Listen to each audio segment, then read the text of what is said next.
Thomas Paine, Sam Adams, Benjamin Franklin. These men spoke up for what they thought was right. From their courage came such documents as the Declaration of Independence and the Constitution of the United States.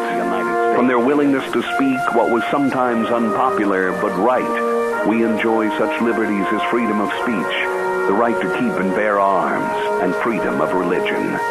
There are those who still wish to oppress our freedoms, and there are still patriots willing to stand up and defend life, liberty, and the pursuit of happiness. Men like Zeb Bell, who honor our founding fathers and what they stood for. It's now time for Zeb at the Ranch, speaking up and defending your freedoms. Brought to you by Magic Valley Les Schwab Tire Centers and all of the other great advertisers on the program. And now, Zeb Bell. The following statement was made by a black man, a black scholar, Carter G. Woodson.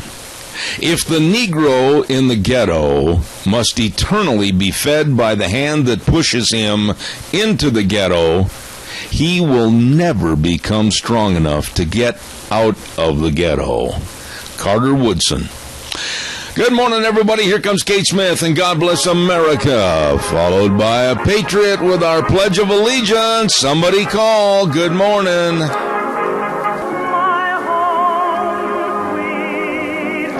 Well, good morning.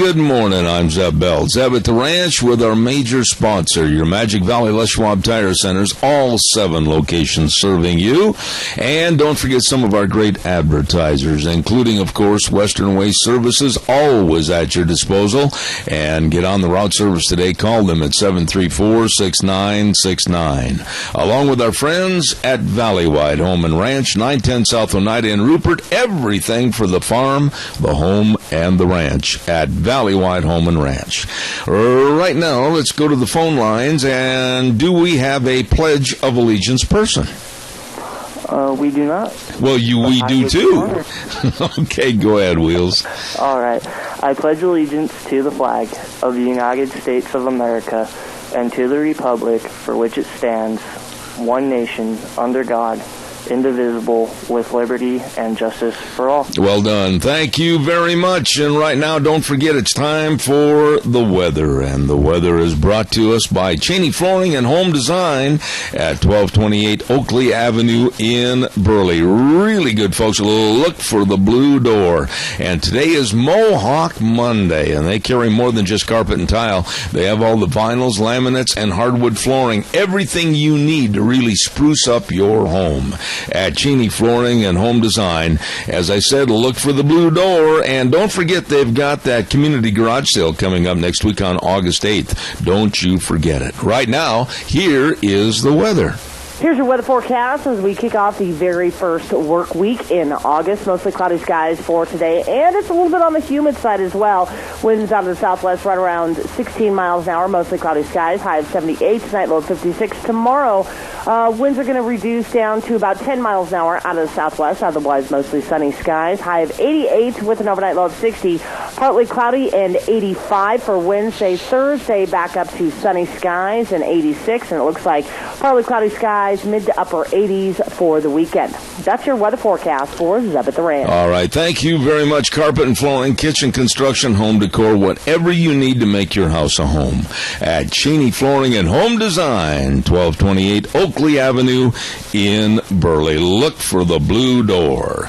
Hey, by the way, Ted's Diesel and Electric is moving to 635 21st Street in Heyburn. Doug Martin and the rest of the crew move into the new location to better serve you. And old Doug can rebuild starters, alternators, generators, and also sells brand new at Ted's Diesel and Electric, moving to 635 21st Street in Heyburn.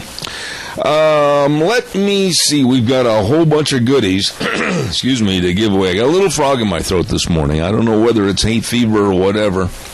But at 8:31, we're going to be giving away a half dozen cinnamon rolls from Sophie's Chatterbox. And I'd like to say that also this morning, congratulations to Troy Merritt, former Burley resident that won the Quicken Loans Golf Tournament. He beat some big-time players, including Tiger Woods. And congratulations to Troy Merritt. Front page of the sports page this morning, congratulations to the former Burley resident. Hey, don't forget our friends at Daryl's Cleaners. Need something clean? Got a spot in your favorite shirt? Oh my goodness, take it in to Daryl's Cleaners at 1223 Albion Avenue in Burley. And they can help restore a lot of items that you might think are shot, worthless, and ready to throw away. Don't do it. Take them in there first at Daryl's Cleaners, 1223 Albion Avenue in Burley, or give them a call at 878-8900. Dry cleaning prolongs the life of your garments. You get a hold of them today at Daryl's Cleaners. And also, don't forget Idaho's #1 choice for wireless internet, and that's SafeLink Internet. 677-8000, the number to call. And don't forget, you get your first month free, plus free installation, no contracts, no credit checks, unlimited data. They are good. At SafeLink Internet, 677-8000. You give them a call today. All right, calls are welcome and appreciated. 436-2244, 1-866-927-4587. Wait just a second. Have I got this all wrong? The more I thought about it over the last couple of days, the more maybe I'm all messed up, but aren't we supposed to honor and treat with respect law enforcement officers? Aren't we supposed to respect their job and respect what they do in a civilized society? Now, whether it's a broken taillight, or if we run a stop sign, we kind of scoot up there, look to the left and right, and whoop, around the corner we go. Aren't we supposed to respect the police? Now, if you're pulled over for speeding, aren't we supposed to do as the police require in a civilized society with laws? Well, why are we hearing about all these stories about people that are being pulled over and they're just basically thumbing their nose at the police? And when the police tell them to take their hands off the wheel or put their hands on the wheel or get out their license or their registration or their insurance card, they become defiant, they try to drive off, and then all heck breaks loose. But who's really initiating the problem in our society? We saw the case of another cop killer in Memphis, Tennessee this weekend. And then the man in Ohio last week that tried to drive away from the police officer, and very unfortunately, he was shot and killed. But again, I'll go back to, aren't we supposed to honor and treat the police with respect in a civilized society?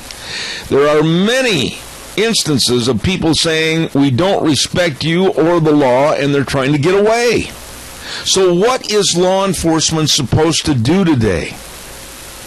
Many punks, and I mean that they are punks, are pushing police to react.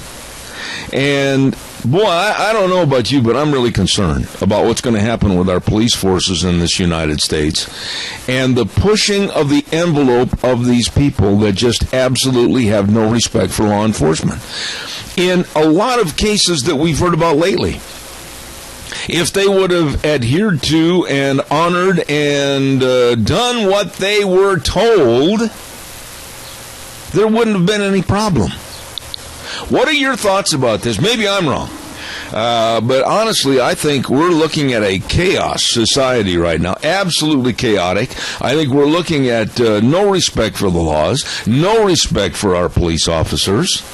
What are your thoughts? Give me a call, 436-2244, 1-866-927-4587. I really would like you to tell me what you think about this.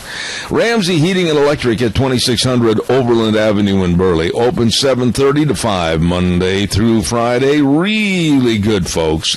And they've got all your heating and electrical needs. And believe me, they have all the answers to your questions too. Stop in and see them today. And don't forget, everything's going to work better if it's got a clean air filter, especially your air conditioning units. So you stop in and check those out today at Ramsey Heating and Electric at 2600 Overland Avenue in Burley, where they always provide warm winters and cool summers. Absolutely.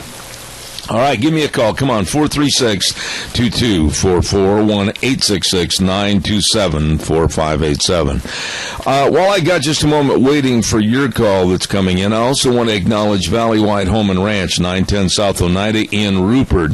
And they've got everything over there for the fairs. I'm telling you, all the buckets, all the brushes. When you go to the fair, you're undoubtedly going to forget something.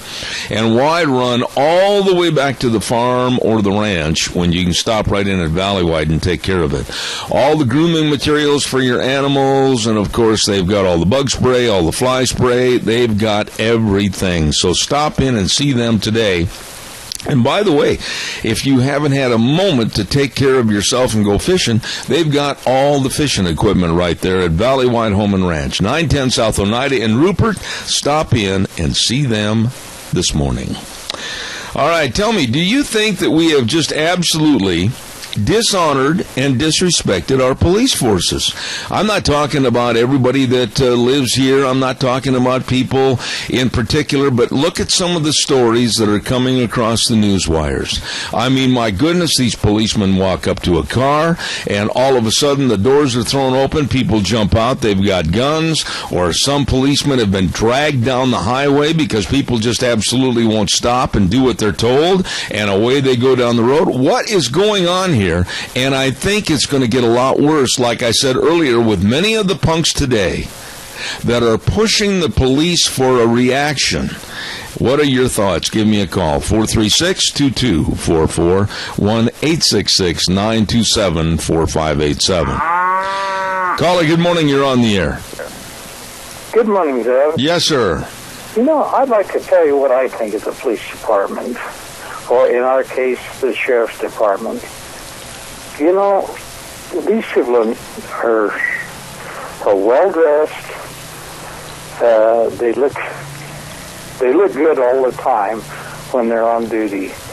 But a lot of things that the people don't understand is that car they're driving, they have to make sure that it's clean and neat and, you know, in other words, put on its very best appearance.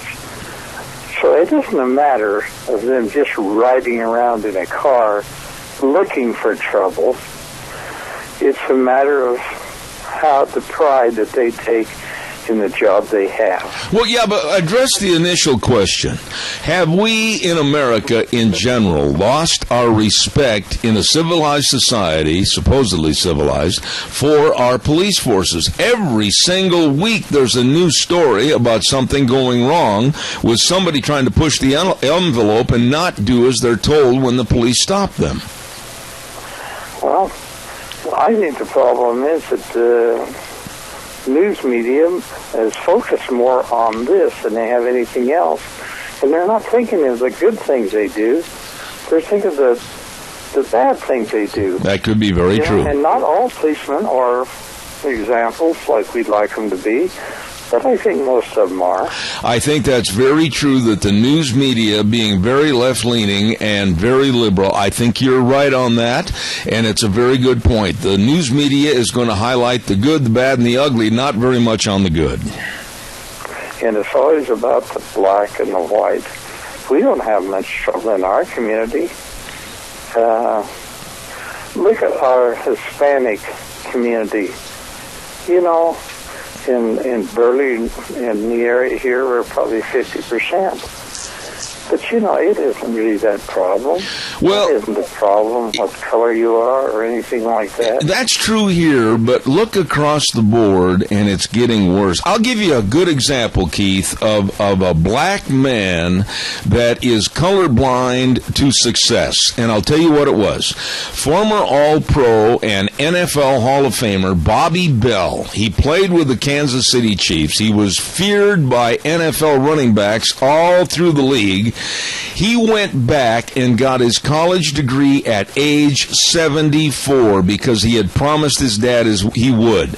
And he was interviewed last week after he got his college degree, and he said anyone, regardless of skin color, can succeed in America if you try and you work. And that is true with anyone, regardless of skin color, and I'll stand behind that 100%.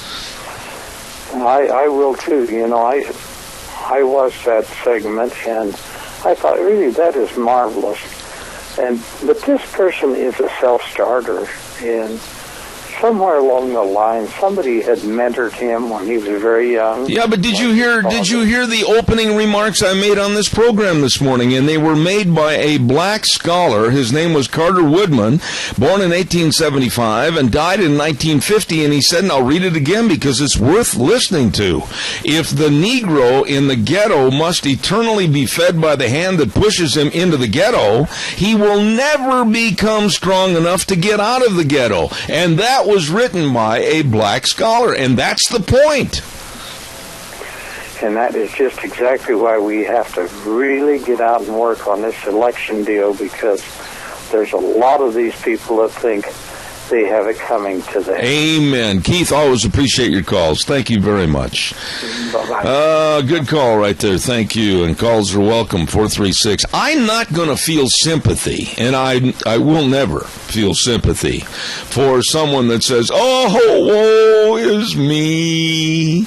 I'm black, I'm brown, I'm purple, I'm orange, whatever. I just can't make it. Nobody will give me a break. Get off your dead butt and get to work. That's about what it amounts to. I'm sick and tired of hearing these failure stories. I'm sick and tired of listening to the University of California say, oh, well, we're not going to allow any phrases in our campus anymore that say America, land of opportunity. Why?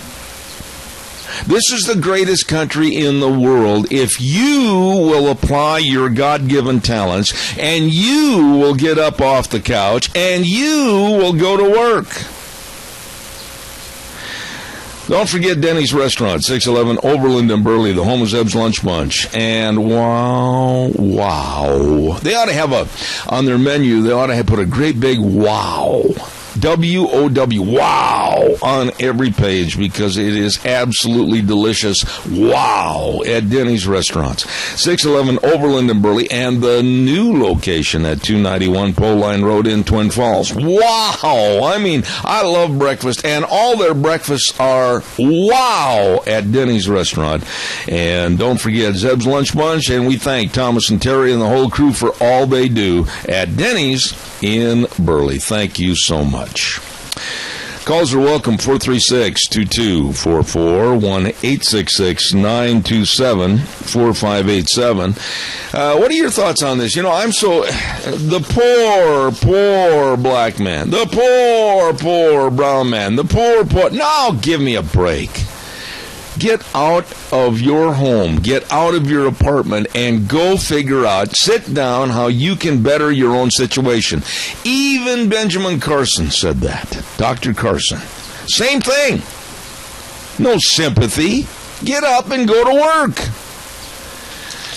Don't forget, every Tuesday, Minnecasia Sales with Zach and the crew. Boy, there's a nice guy. Zach and the rest of the folks at Minnecasia Sales, 1321 East Main Street in Burley, right across from the airport. And they've got all your spring remodeling lumber needs and all your carpet needs. And I'm telling you, they can do anything and everything. Upgrade your windows with the Western windows. And they got all the Tartar gates and panels. Wow, it's all there. What an inventory at Minnecasia Sales, 1321 East Main Street in Burley, and they are the sponsor of Dr. History on Tuesdays.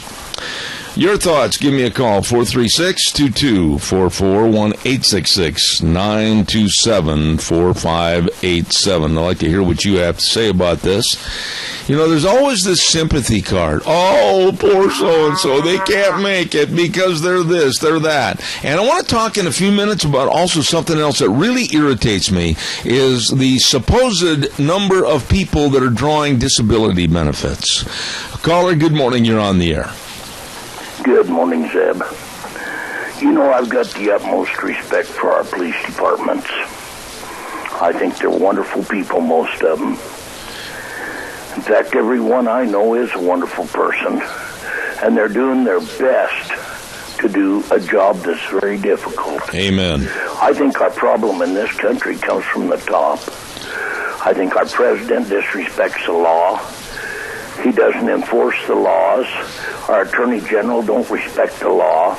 Every time there's somebody shot, they're always on the criminal side.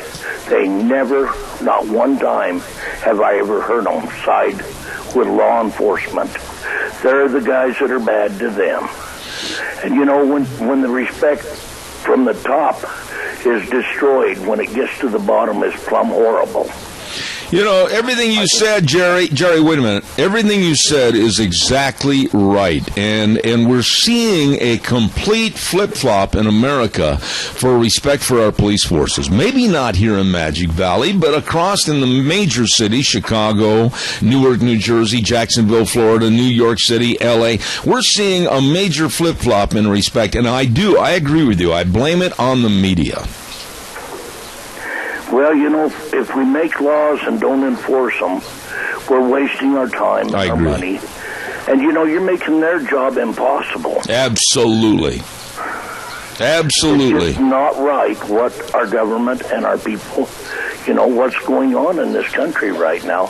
It's like the racial thing. There hasn't been a real problem with race problems in the country until this president came into office, and he's amplified it. He's made it 1,000 times worse than it was before. I agree. It just don't make sense to me. All right, Jerry, you are always welcome on this program, as always. Thank you very much for your viewpoint this morning. I got to get a good word in here. Thank you very much. Appreciate it. You have a wonderful day, and may the Lord bless. I appreciate that, Jerry. Thank you much. Hey, by the way, the Cache County Fair and Rodeo's coming up, and by golly, you better be ready. And a lot of the great sponsors in the area want to wish you a happy, good time at the fair. And they include Burley Fairfield Inn and Suites by Marriott at 230 West 7th Street North in Burley. Oh, my goodness, for reservations, call 677-5000. If you've got friends and relatives coming in for the county fair, let them use the Fairfield Inn bathroom and not yours. So book them a room at the Burley Fairfield Inn and Suites by Marriott, along with Easy Money Auto, RV, and Repair. You better believe it, at 200 North, 200 Overland in Burley. These are really good folks. Easy Money Auto and RC Repair, believe me, they have a great selection of pre-owned cars, trucks, vans, SUVs, motorcycles, RVs. They would love the opportunity to get you into your new used car today at Easy Money and Auto. You better believe it. And Kelly Bearing Supply. I love this. 1407 East Main in Burley. I'll tell you what, they've got all the bearings, chains, brackets. You'll know where you are when you get your bearings at Kelly's Bearing Supply, 1407 East Main in Burley. And those are just some of the merchants helping to provide all kinds of incentive for you to go to the Cache County Fair, 17th through the 22nd. Right now, we're going to have the Capital Press Ag Minute, and I'm going to check on with Wheels. Do we have the Capital Press Ag Minute for this morning? I forgot to ask you that earlier this morning. Yes, sir, we do. Oh, okay, sir. I'll be right there with you. Stand by. Brought to you by Mount Harrison Audiology. The other day, I had some people stop me and say, what about those hearing screening tests and they couldn't remember the name, and I said, Mount Harrison Audiology and Hearing Aids with Christine Pickup, Doctor of Audiology, right behind the Minidoka Hospital, across from the emergency room, and the number to call for a hearing screening appointment, 312-0957. This lady has helped my hearing immensely, and I'll tell you what, she can help you with yours. And hearing loss is not an age problem. No, it's not normal. And so therefore, if you're not hearing everything that's out there, call her today for an appointment on a hearing screening, 312-0957. Right now, here is the Capital Press Ag Minute. Today's Ag Minute brought to you by the Capital Press, the West Ag Weekly. Attorney generals from 28 states have requested EPA and the Army Corps of Engineers delay implementation of a controversial rule they say unlawfully expands the agency's jurisdiction under a Clean Water Act. The Attorney Generals on July 28 sent a letter to EPA Administrator Gina McCarthy and Assistant Secretary of the Army Civil Works Joe Ellen Darcy, asking them to immediately extend the effective date, August 28, of the new ruling defining waters of the U.S. by at least 9 months to allow for appropriate judicial review. Absent a court-granted preliminary injunction, the agency's intended implementation will cause immediate harm to states, their regulatory programs, and local industries by increased permitting and compliance requirements. For the Capital Press Ag Minute, I am Raul Pena. For more agriculture news and information, turn to the West Ag Weekly, the Capital Press, and Capital Press. If you're having problems with your hearing, please take my advice and talk to a wonderful lady, and that's Christine Pickup, Doctor of Audiology at Mount Harrison Audiology and Hearing Aids, right across from the emergency room, Minidoka Hospital, 312-0957. Give her a call today.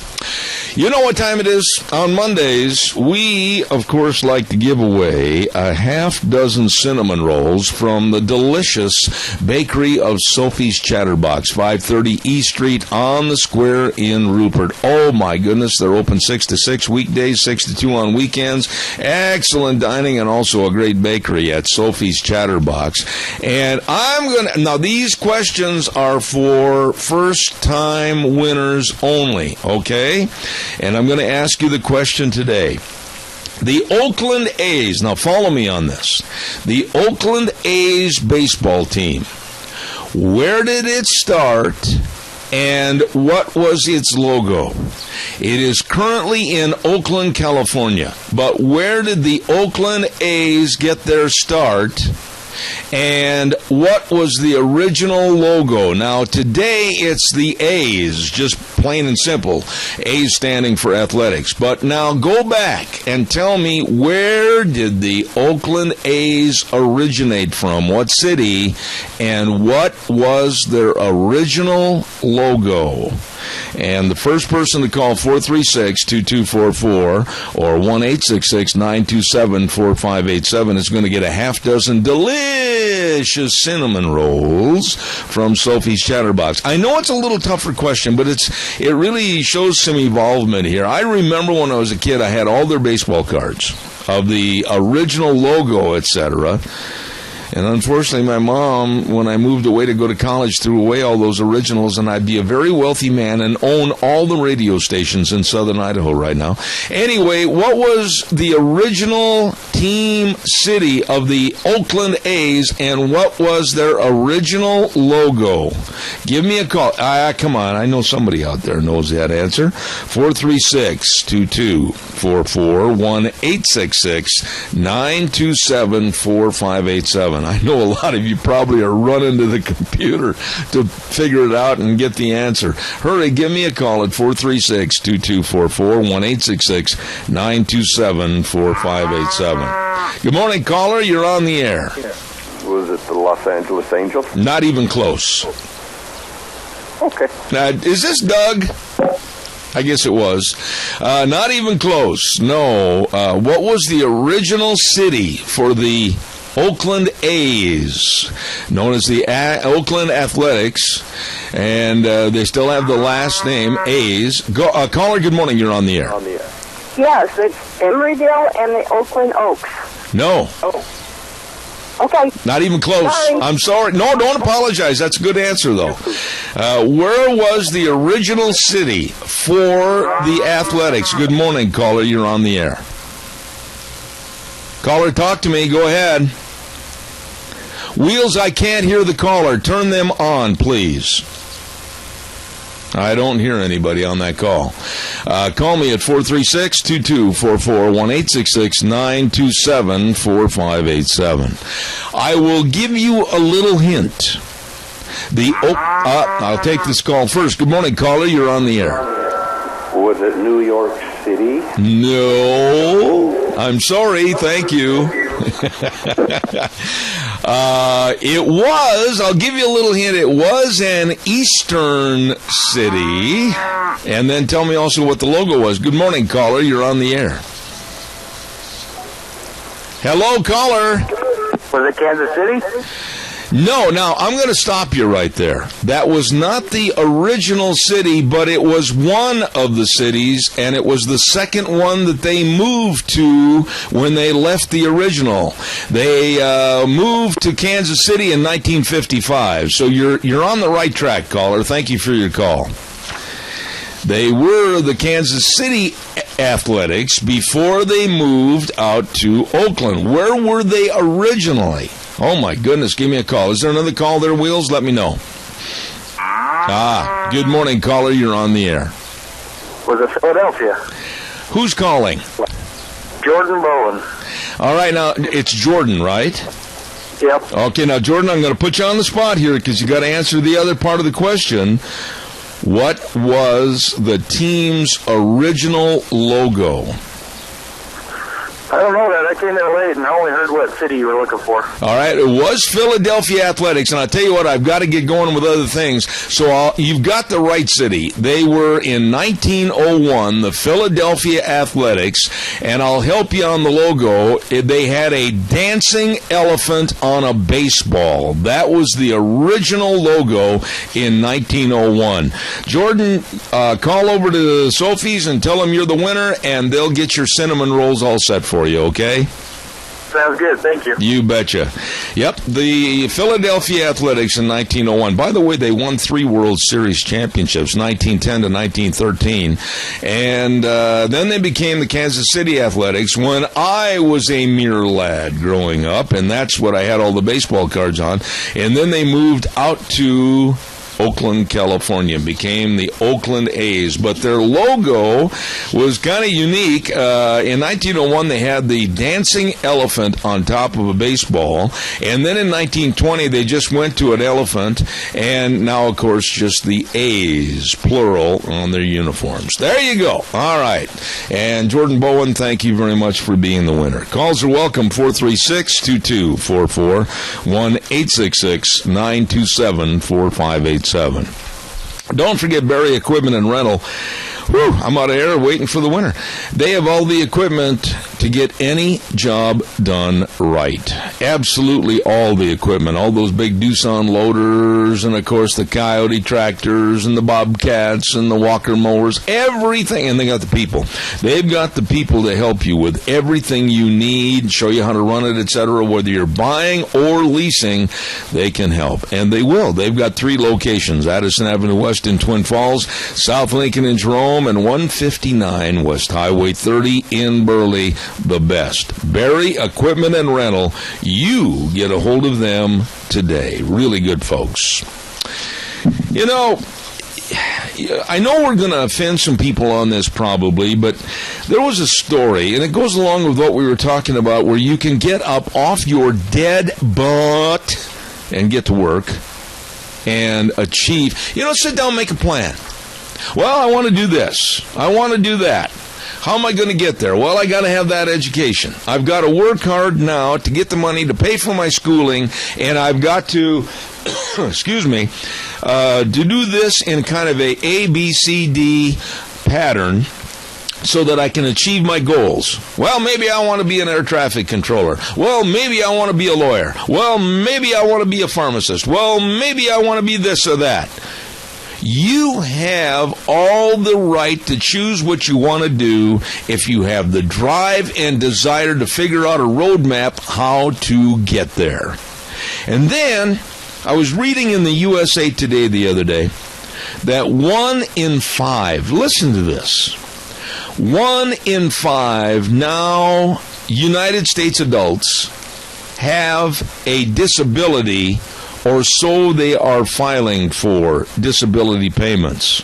Now listen, the report found that adults who have lower education levels, lower income, or are unemployed were more likely to have a disability.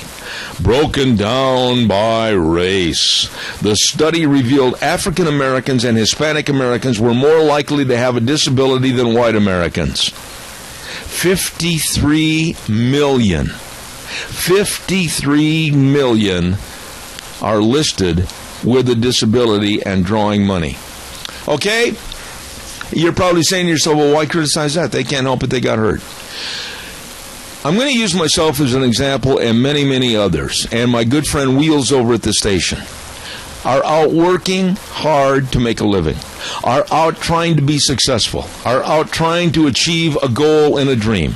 I have achieved my goals and my dreams. I don't make any excuses. I don't care about the speed bumps along the way. I worked hard. I studied hard. I learned my trade, and I was very good at it and had a successful career. And I certainly didn't sit down and go, woe is me, and applied for disability benefits. Now, there are some naturally, that have the right to get the disability money because they have a very devastating injury. I'm not begrudging that whatsoever. But you also realize there are a lot of leeches out there in this world that are just looking for any opportunity to do nothing and get everything. That's what I'm saying is wrong. Calls are welcome, 436-2244, 1-866-927-4587. Well, I'm waiting for your call that I hope is coming in. Don't forget Burley Physical Therapy and Rehabilitation at 1263 Bennett Avenue, Suite 2 in Burley. Caller, I'll be right there. Don't go away. At Burley Physical Therapy and Rehabilitation, they are helping you get back to being you. All you have to do is call them for an appointment, 678-1191. That number again, 678-1191. Nick Greenwell, physical therapist, and his entire staff of physical therapists are excellent. And I mean that because I know firsthand. Burley Physical Therapy and Rehabilitation, 678-1191. Caller, good morning. You're on the air. Good morning, Zeb. The first thing I think of in the morning is getting up and turning on the radio and listening to Zeb Bell. Why am I wanting to listen to Zeb Bell? Because he has my interest. He likes to talk about the things we need to know, and he puts an excitement into it. The worst case that I can think of milk toast, or whatever you want to call it, is this Raul Pena that does the Capitol Press. I just make me feel like I want to turn the radio off because a sixth grader could do the same job he did. You know, it's funny you should mention Raul. We are going to be changing things very shortly, and we have such a fantastic sponsor of that 8:30 break, and that's Mount Harrison Audiology, Christine Pickup, Doctor of Audiology. And I will tell you this, Keith, that it's in the process. Please bear with me because we've got some really good things coming down the pike in the next couple of weeks, so bear with me, my friend. Well, my hat's off to you and to Gina. You're a very exciting person. You got to put excitement into radio because you can't see it. Exactly. You have to make people see it through imagination or whatever. I couldn't agree more. I love about your advertisements. I can see you on that tractor out there running that loader or whatever, you know. It's just exciting to see somebody who loves their work. Well, I appreciate that. Somebody who just comes to work just to, well, good morning, you know. That's not for me. God bless you. I appreciate that, my dear friend. Thank you so much. I got to do a weather forecast, and I'll continue the excitement because I love my job. Thank you so much, Keith. Don't get him, Tiger. All right, I appreciate it. You know, I'll say this real quickly, and we've got another call waiting. Caller, would you please have the patience to wait with me as I get the weather on? I love the business. I've always loved radio and communications. I love broadcasting. I love the rodeo business when I was announcing full-time. I love it. It's not a job. It's just absolutely a feeling of, man, I'm happier when I got a microphone in my hand. The weather, real quick, and the weather is brought to us by Mad River Laser at 502 East Street in Rupert. Oh, my goodness, cooler temperatures in the morning. Might wear a sweatshirt. Yeah, buddy. And if you need your name or logo or a business on them, I know the place to go, and that's Mad River Laser, 502 East Street in Rupert. This is such a fantastic business.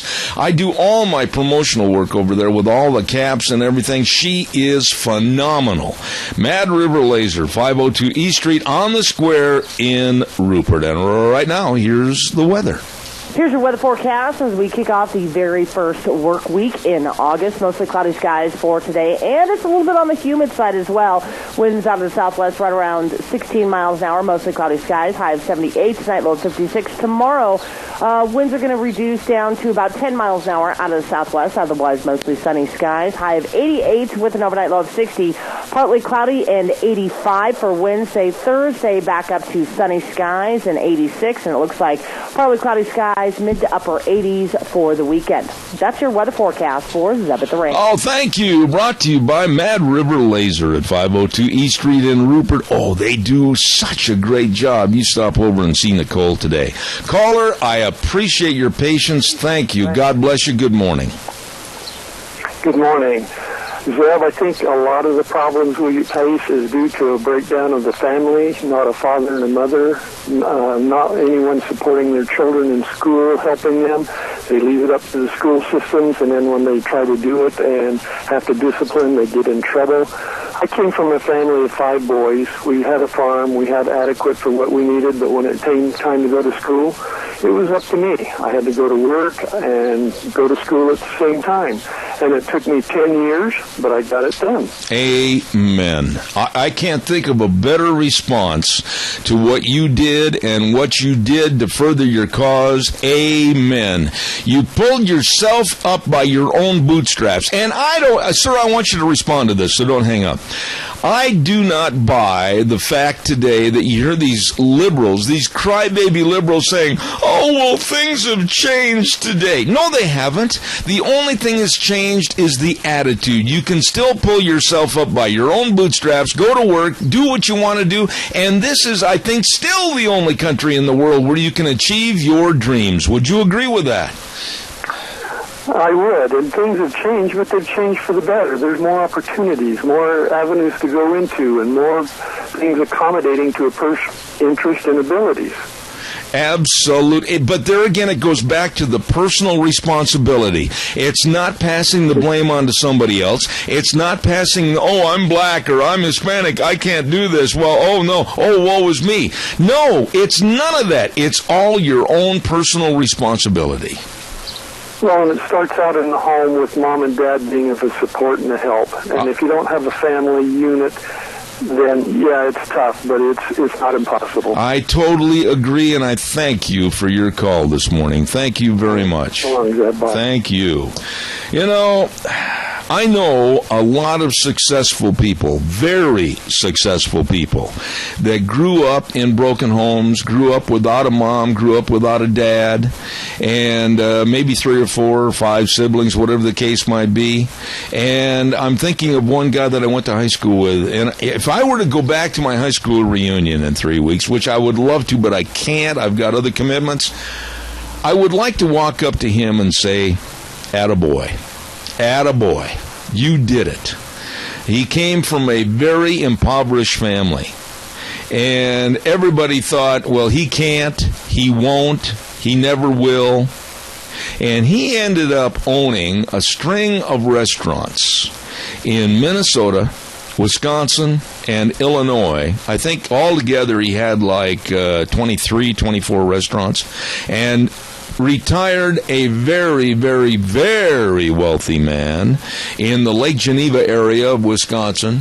And I'm telling you what, it's never, you can't, you won't, well, you can't do this, you won't be able to do that. No, he had a dream, and he studied for his dream, and he achieved his dream. Calls are welcome, 436-2244, 1-866-927-4587. And yet, on the news this weekend, I think I saw 5 different instances of certain black leaders in the black community that were going, oh, woe is us! Oh, woe is us! We can't! Why, they won't let us, and blah, blah, blah, blah, blah. And then I think back to that video interview that I saw regarding NFL Hall of Famer and All-Pro football player Bobby Bell. And he played in the NFL in the years where there was a lot of discrimination. But he never let that stop him. And he had promised his dad that because he left school early to go to the pros and become an Hall of Fame football player with the Kansas City Chiefs, he promised his dad he would go back and get his college degree, and he did. And he did at age 74. And he said, it is up to you. It is your responsibility. Didn't care what color your skin was. If you work and you try, you can achieve your goals. But first of all, you got to have some goals. You got to have some goals. You got to set some goals. You got to set some kind of a high mark or a star in the sky. You've got to reach for it. That is your responsibility. And nobody should be expected to just give it to you. Calls are welcome, 436-2244, 1-866-927-4587. This gimme, wannabe society has got to stop. It's killing America. You want something? Go earn it. You want something really, really bad in your life? Go to school, study for it, go get it. But nobody should just have it handed to them. Don't forget your Magic Valley Les Schwab Tire Centers. Oh my, they've got all the tires. They've got everything for you for your safe driving. I don't care if you're driving a car down to see Aunt Maud and Uncle Fred down in Phoenix, Arizona, or wherever. They've got all the tires for your safe driving. Check out the strategy for your cars, year-round traction, 60,000-mile warranty, and check out the great brake service. Oh my, they have the very best of professionally trained technicians working on your brakes, along with the front end alignments and the shocks and the struts and, of course, the batteries. But oh my goodness, that 7-letter word comes into play: service. The best in service, always, with Lane and Rupert, Dave on Blue Lakes and Twin, Mike and Buell, Mike and Jerome, the Twist family and Paul, John on Pole Line in Twin Falls, and Randy on Overland and Burley. The best. Your Magic Valley Les Schwab Tire Centers. Give me a call, 436-2244, 1-866-927-4587. The left doesn't want people to have dreams. The liberals don't want youngsters to dream about becoming a lawyer or a doctor or someone that's going to work hard to cure the world's ills, maybe a great, great leader. They don't want that. They just want people dependent on the government. Here are your crumbs. Now go home to your meager lifestyle and be thankful the government takes care of you. Caller, good morning. You're on the air. Morning, Zeb. Hey, it's kind of funny this last couple of weeks. My 10-year-old boy, he cowboys with me every day, and whether it's fence and fix or whatever, we listen to your show. And it kind of got me to thinking, you know, with all the Planned Parenthood and and all the other nonsense going on, my son looks at me during the conversations on your show, and he says, you know, that just ain't right. I don't understand why they're letting this happen. And it kind of got my wheels turning on how bad our perception of right and wrong in America has been lost from age 10 years old to wherever they progress now. Absolutely. It's mind-boggling to me. So your 10-year-old boy, your 10-year-old son is sitting there in the pickup truck going up into the hills to move cattle, and quite frankly, he is the one that jogged your mind into thinking really how things are all distorted today. God bless your son. God bless that young man for opening up the conversation with his dad to discuss things. That means a lot, sir. You'll never forget those treasured moments. No, I never will. And you know, we get out of the pickup and get on our horses, and you know, he'll bring up topics that you talked about, and we'll talk it through. And finally, he just throws his hands up and he says, "That's it. I'm cowboying the rest of my life. I'm not going to town." But seriously, what are his interests? What would he really like to do at 10? Of course, there's so many things, but has he ever voiced what he really is interested in? All he wants to do is cowboy. He wants to take over my job when I get done, and he says, there's nobody else that does this anymore. He says, who's going to raise all the beef and who's going to take care of the land up here, because there's nobody else to do it. He says, I don't want to go to college. He says, that's not for me. I want to be a cowboy and provide beef, and that's his dream and goal. And, but encourage. You know, I can't talk you out of it. I know it, and you shouldn't. You know, there's something about. I think parents sometimes push kids into certain areas. I was guilty of it for a time, and then I saw the light. But I'm going to say this: you encourage him to study and read everything he can about cow-calf management, about feeds, and about nutrition, and about veterinary sciences, and everything. And you tell him to be the best doggone ranch manager that God ever had on the face of the earth. And I'll tell you something, you give him the drive and the desire to study hard for it, and he'll make the King Ranch down in Texas look small. Absolutely. And you know, the whole point was,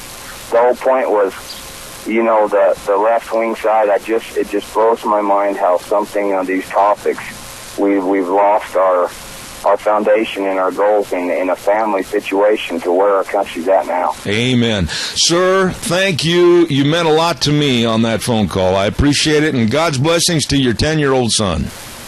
You too, then. Thank you very much. Isn't that great? That is great. Boy, and I mean, there's something right there that's cherished and valuable. That 10-year-old son working in the summer with his dad and having the right and ability to talk and converse about various subjects, that is priceless. God bless him. We're going to take a break for the news. Be back in 6. Zeb at the Ranch. Don't go away. Kind of a cloudy day outside. Welcome back, Zeb at the Ranch. I'm Zeb Bell. Your Magic Valley Les Schwab Tire Center is our major sponsor. Thank you so much to all 7 locations of your Magic Valley Les Schwab Tire Centers, along with some of our great advertisers, including Valley-Wide Home and Ranch at 910 South Oneida in Rupert. Everything for the farm, the home, and the ranch, and everything you need for the fairs, too, at Valley-Wide Home and Ranch. And our friends at Western Waste Services. From the canyons of the Snake River and all across southern Idaho, we're always Georgia's struggle. Western Waste Services, we care about our community, our resources, and this great land. Western Waste Services is lending a hand, always at Georgia's struggle. Western Waste Services, always at your disposal, and I really highly recommend you call them at 734-6969 and get on the route service. Every week, your garbage is gone. It's out of there. They do a wonderful job. Locally owned and operated Western Waste Services, always at your disposal. Call again, the number 734-6969, Western Waste. You know, I also want to remind you about a very dear friend of ours ours, Doug Martin at Ted's Diesel and Electric. They're moving. 635 21st Street in Heyburn, the new location. And Doug can rebuild starters, alternators, generators. Oh, my! And he also sells new. You talk to the best. Doug Martin at Ted's Diesel and Electric, moving to 635 21st Street in Heyburn. Oh, by the way, too, our thanks go out to some wonderful people, and that, of course, our dear friends at Hanson Mortuary, with Joel Heward, the manager at 710 6th Street in Rupert. His family, staff, the way they treat people, absolutely with the highest ethical standards, with unquestioned integrity. And they really can help you at a time when you really need their help.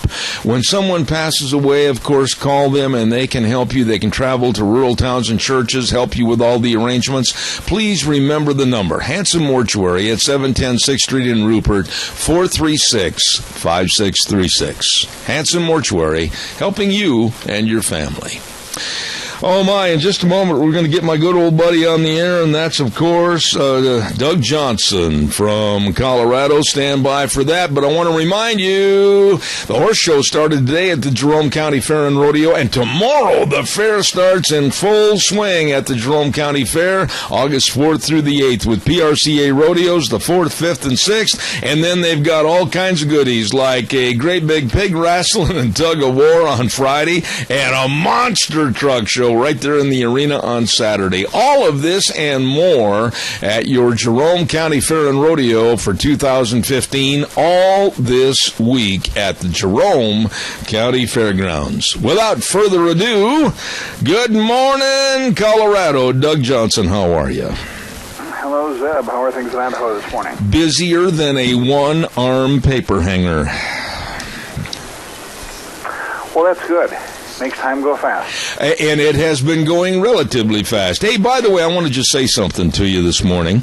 To start off our conversation, I'm sure it's going to turn political in about 10 seconds or less. But, you know, my feeling is, and I want to see if you'll agree with this before we really get into the left and the right and Obama and everything else. My feeling is, especially and primarily for the Republicans that are on the docket trying to run for the nomination of president on their party ticket. Why don't they just shut up about Donald Trump? Why don't they start telling the public what they can do, how they're going to make America better, and not worry about the debate, not worry about what Trump's going to do to them or what they're going to try to do to Trump? Why don't they just espouse the facts of what they can do as president? Would you agree or disagree? Well, you ask a question and ask me if I agree with your question. I agree with your question, but let me answer it. I think, and here's where we get political. You said 10 seconds or less. I think the reason they don't is most of them don't have answers. They claim to, but all they have is polling data that tells them what the public want to hear, and they say we need to do this, we need that, but they really don't have solutions. And this is the difference between them and actually two candidates, I believe, Donald Trump and Carly Fiorina, who have solutions. These are people who their entire careers have been nothing but fixing things and solving problems. Politicians don't solve things. Senators, governors, they don't really fix things. They just keep things going along the status quo. Once in a while they do something good. You know, Scott Walker, who I'm not a fan of, but, you know, he did a great job with the unions, for example, in Wisconsin. Rick Perry has done a wonderful job of job creation down in Texas. Bobby Jindal may have the best run state in the country. But all that said, to fix the problems America faces are really, they're simple problems, but they need serious solutions, and I think we need somebody who can fix them. And I think one of the reasons that both Trump is resonating with the public and also those who hear Carly Fiorina, and not enough do, are really, really liking her, is because these people are talking solutions, concrete solutions, and I think that's what the American people want to hear, and politicians don't know how to talk that way. Now, stop right there, because I absolutely agree with and would endorse everything you just said, but I will say this, and I want a response for Carly Fiorina. It's unfortunate that she has not really been heard by the American public. It's unfortunate that she's in the lower tier of possible candidates. I don't think she's going to make the top 10 debate on this Thursday night, and I think it's extremely unfortunate because I, like you, like her and Donald Trump. Well, yeah, and you know, just to go a little further with this, part of this is is the fault of the Republican National Committee, not just because of the rules for the debate they set, but also within those rules, and the public doesn't generally know this, within those rules, candidates cannot participate in any other forum going against each other than an RNC debates, which means that, for example, in 2012, Newt Gingrich tried to do a roundtable discussion with some of the candidates, which is an extremely good idea and really brought a lot of real depth out in that discussion. They can't do that now because if they do, they are banned from the RNC debates, and it's because the RNC wants to control things. They want to control who the candidate is, what they say, how this is done. And this is unfortunate. And the good news is, and this is where Trump comes in, the good news is Trump is so well known across our country. He is drawing in people from not just both sides of the aisle, but people who don't even pay attention to politics are paying attention because they know Donald Trump. They know who this guy is. They're fascinated by him. And so I think he is causing attention to issues by the mainstream media, where most people get their news. He's causing attention to issues that are getting some people listening now that really haven't listened much in the past. And so hopefully that will draw attention to the entire block of a ridiculous number of 17 candidates now in the Republican field, but get people to start to look. And in that, I hope they really do look at Carly Fiorina in addition to Donald Trump, because I think she's just gangbusters and certainly probably can't get the nomination, but certainly deserves serious consideration for an administrative position in whoever's cabinet would be in office. By the way, Doug, if you haven't seen it, try to get a copy of the latest Newsmax magazine. They did a fantastic job, multi-page story about Carly Fiorina and her values and her benefits as to what she would be to politics. I think you'd find it very interesting. I want to talk to you a little bit about your blog, and I want to give you a compliment up front. About 4 weeks ago on this program, I did a segment about Obama and how his power is not going to end after 2016. You put it into words, and I think I'd like you to amplify to my public and my audience exactly how worried we should be with the Obama influence after 2016. It was very well done. Well, thank you. Yeah, I've been wrestling with this one for a couple of weeks. And on a bigger picture, it's gelled the past couple of weeks. I've thought about it for a long time. People think that when 2016 comes and goes, the new election occurs, Obama will be gone, everything will be fine. And of course, I've harped on that for a long time, that it's not him, it's the progressive movement, because he's not the one in control. He's just the figurehead. It's not him, it's not even Valerie Jarrett. There is somebody way behind the scenes, or some group behind the scenes that are controlling things, and they're influencing both the Republican and the Democrat Party. And we can come back to that. But Obama himself, the ego is so large that he has to keep his fingers in this. And we also have to remember, he was a star pupil of Saul Alinsky's organization's teaching. He was considered one of the great hopes for their organization because he could teach progressivism and that this whole idea so well to win people over as a community organizer. This is why he was seen so highly. Well, he doesn't want to let go of that. He always has to have his fingers in things, as we know. And so he formed an organization called Organizing for Action, and this organization has gone through some evolution, some changes and such, but basically it helped him get elected and stay elected and develop this huge technical ability with a gigantic email list and such. And they would go out and they train workers, not just for Democrat candidates, but to also promote issues or policies that he wants promoted, such as the LGBT movement and gay marriage and their rights, such as the Iran deal. I mean, you just go down the list of everything he's pushed through, they've been pushing for him. And they are funded by donations, and they're not controlled the way the political parties are because they're not part of the political parties. And so generally, if you have an organization like this, and he's the first one to make it this big, but they've been around for a while, generally if you have an organization like this, it winds down at the end of a presidency, which his presidency is, we hope, winding down. I hope he's not going to call some martial law and stay in office. But assuming he's going to be done at the end of 2016, it's winding down. So the natural thing to say to that would be, well, why isn't his organization not only not winding down, they're still raising money. They're still active. They're very active. And the reason is because he realizes he can have so much influence on the future of America, what the Democrat Party does, what the progressives do through this organization, that he's keeping this thing going. And so he is not only not going away, but, and I make the comment in my blog post about this, he will be even harder to control. Not that the Republicans have tried to control him anyway, but they have some legal means they could use that they don't to do things to bring him under control as president. As a private citizen, he's got a whole lot more freedom to do even more damage, and we should be very, very concerned about this. Oh, I couldn't agree with you more. And the three issues that you discussed in one of your paragraphs about the LGBT, the lesbian and gay issues, the immigration issues, and the climate change policies should scare Americans to death because of the fact of what he's going to have as a stranglehold through the Organizing for Action organization. I mean, with George Soros's money, etc. These are very, very sinister categories to worry about Obama after 2016. Well, they are, and we have to remember, too, he and his organization appealed to both the uninformed voter and the leftist thinker, especially the young people in America. Yep. When people are young, they often don't have the sense that we hopefully get as we get older. And so he, through that, has a lot of influence. But the progressive movement also influences the Republicans, and a lot of people don't realize this. The progressive movement clearly is influencing people like John Boehner and Mitch McConnell, who made, and the other leadership in the Republican Party, who made huge promises to the American people about, if you just give us control of the Senate along with the House, we can do things. We're going to pull Obama under control. We're going to defund Obamacare.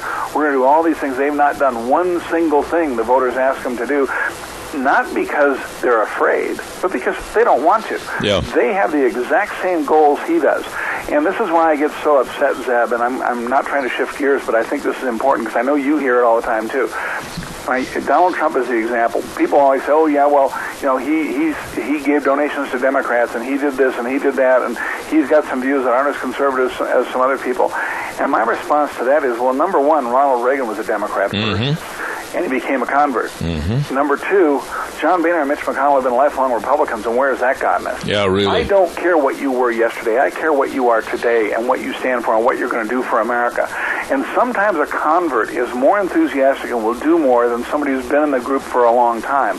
So whether it be Donald Trump or somebody else, I'm looking for the person who's going to fix the problems of America, not for somebody because they fit in a certain category that they've always worn this label or whatever. And I think that's important for us as voters. We need to understand that the Republican Party is the huge percentage of the Republicans in Congress are not conservative.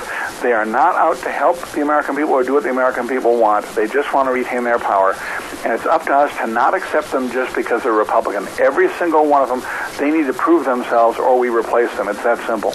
There was a comment made this weekend, and I caught it on CNN. I was switching the dials and going from newscast to newscast. And they made the comment that Hillary Clinton was at least double digits over if the election were held today over Donald Trump. And I got to thinking, my good heavens, how in the world could someone with absolutely no charisma, someone with absolutely no background of any expertise whatsoever, how could she, representing the left, how could Hillary Clinton have double-digit lead over Donald Trump? Who took that poll, and how validated is that poll? Well, she's actually been ahead of all the Republicans, even when Jeb was in the lead for a long time, and way ahead, double digits ahead, sometimes 20 and 30 points ahead. The odds makers that are already taking bets on who's going to win in 2016 have Hillary dramatically ahead of any Republican. And people always say, well, those pollsters, they're not pollsters. These are the people they're the bookies. They're the people putting money on it. And the reason is we have a terribly uneducated populace, and to them, they don't even know who Hillary is. You see these men on the street interviews, people don't realize how old Hillary is, what her background is. They don't know about Benghazi. They don't know about any of the stuff you and I and your listeners talk about all the time. And so they fall for the trap of who's going to give me the most. and they always believe Democrats will, and Hillary deserves it. And there's this ridiculous mindset that, well, it's about time we had a woman. And my response to that is, not if it's not the right woman. I'm all for a woman if it's the right one, but if it's not, I don't want her. I want the person who's doing the best job, and I don't care, man or woman, who it is. I just want the person who'll do the best job. And Americans don't think that way anymore. And I don't know if you saw over the weekend, but there was an interview released with Norman Lear, who's 93 years old now, and we all think of him as a hardcore leftist. You know, he did all this leftist TV and pushed morals and values in America and whatever. And he said he considers himself to be actually a socially conservative individual, a hardcore conservative, because he believes in the Constitution, he believes in the Bill of Rights, and because we don't teach it in our schools anymore, because we don't have civics classes, people don't love America the way they should. And he said when he was a kid, he learned through civics class to love America and what it stood for and the opportunity it gave him and the freedoms it gave him. And he said he, as a Jewish person, knew about what America was for him as an individual before he ever even realized people hated him because he was Jewish, which is a very interesting statement because, of course, that was just before World War II when everything came tumbling down in modern history for the Jewish population in the world. And so what hit me so hard, Zeb, was this is the mindset of an old-line true Democrat. He may disagree on some issues with us, but he loves America. Absolutely. Whereas today we have these progressives, which Hillary is certainly one. She was a good friend of Saul Alinsky's, and Barack Obama, was one of his organization's star pupils. They're an entirely different breed today. What the Democrat Party and the leadership of the Republican Party are today, they are not what our parents supported as their parties when they were young, and we really need to wake up to this. And I think this is where we miss it because people fall into this trap of thinking, well, Hillary's a Democrat, so she'll do all this good stuff for us, and they don't even really know about it. Absolutely. It's scary. Absolutely. I can relate to what you just said because about 10 days ago, I was down in Utah at the University Hospital having a treatment on my hip. And while waiting in the waiting room, there were two women talking, and neither one of them were really, let's say, dressed for success. And one said to the other, I think I'm going to vote for Hillary. And the other girl said, why? And she said, because she'll help us get more benefits. Right there, that told the story as to the liberal left and why they would support Hillary. She'll help us get more benefits. And that was scary to me, Doug. Well, it is, and I'll give you a very similar story happened to me this past week. A group I'm part of and it actually meets online, business people, independent entrepreneurial business people, solo practitioners, raise the issue of health insurance and what can people who are in business for themselves do for health insurance. And they don't know enough about my background to know I was CEO of an insurance company and things like that, and so I carry a lot more knowledge than the average person because of that. And they're talking about this and that, and I'm listening. So finally I enter into the discussion and raise the issue because some of them were pushing Obamacare and saying, oh, it's great, you can get all these subsidies, and it will save you money, and it's so inexpensive compared to what you pay elsewhere. And I responded and said, yes, you can do that. And here's the downside of Obamacare individually for you as an insured. And I listed those things. I said, for us as a nation, here's the downside. And lastly, you have to decide if you're willing to live off the backs of the other taxpayers, because that's who's paying your premium. Absolutely. Absolutely. The people who were supporting it, of course, didn't like what I said. There was a few people who agreed with me. Interestingly enough, Zeb, those who agreed with me were the more successful people. Mm-hmm. But what amazes me is people just look and say, well, it's there, I should take it. And I think to myself, no, you don't have to. And yes, life may be hard, but you don't have to. You have to make decisions. And to me, one of those decisions is if I can produce and perform, then I should. And I shouldn't rely on the rest of society to support me. When people have a legitimate need, absolutely, we are a wealthy nation. We should take care of those who cannot take care of themselves. I think that's the moral thing to do. And I think that's where people get mixed up with Donald Trump, because he wants to save Social Security and Medicare and even health care because he wants to help the people who have true needs, not because he believes in government handouts. Amen. And there's a big difference, and that's the compassion that we have on the right, or we should have on the right, is that we have compassion to help the people who truly have need, but to encourage those who don't have need to get off their rear end and get to work. Boy, that's exactly what I talked about in the first hour of our program today, and you just reiterated exactly the verbiage that I used. Doug Johnson in Colorado, I wish we had more time. It goes by so quickly. God bless you, and have a wonderful week, and we'll look forward to next Monday, my friend. Thanks, Zeb. I look forward to it. All right. Take care, Doug. Thank you very much. Good friend, Doug Johnson, back in Colorado. Holy smokes. Do you know what's coming up? The Cassia County Fair and Rodeo, August 17th through the 22nd. And a lot of the merchants in the area are saying, come on to the Cassia County Fair. Magic Valley Irrigation Supply, 44 East, 500 South of Burley, says, hey, they want to thank all the farmers and ranchers for providing food for us to eat. And I'll tell you what, Magic Valley Irrigation Supply has been in service and repair since 1978. Thank you very much. AMI 1719 Overland and Burley. Look for the big 28-foot wrench over the door and go nuts over their bolts. I love that. And good luck to all the participants at the Cassia County Fair and Rodeo. And Burley Glass with Gentle Ben and the crew at 1029 Overland and Burley. I'll tell you what, now's the time to be thinking about getting rid of those drafty windows before winter comes along. You give Gentle Ben and the crew a call at Burley Glass, 678-1459. Really good folks. I love that one. I can't help it. I just every time go nuts over their bolts. I love that. Good folks. Oh my, let's see. Also, real quick, let's ride. The other day, Deanna and I looked at each other and said, yep, time to get out of here. We jumped on the four-wheelers, and away we went. Little bitty 55, 60-mile road trip up in the hills. We had a good time. You can, too. All you have to do is stop over to Let's Ride, 270 Highway 24 between Rupert and Hayburn, and just get a hold of one of the salespeople and say you want a new four-wheeler. They've got all the ATVs on the showroom floor. Holy smokes, all the different colors, all the different sizes. What are you waiting for? And, of course, now it's still plenty of time. You got the whole month of August to go to the lakes and rivers on the watercraft over there. They got a wonderful accessory department, and their service department can fix anything.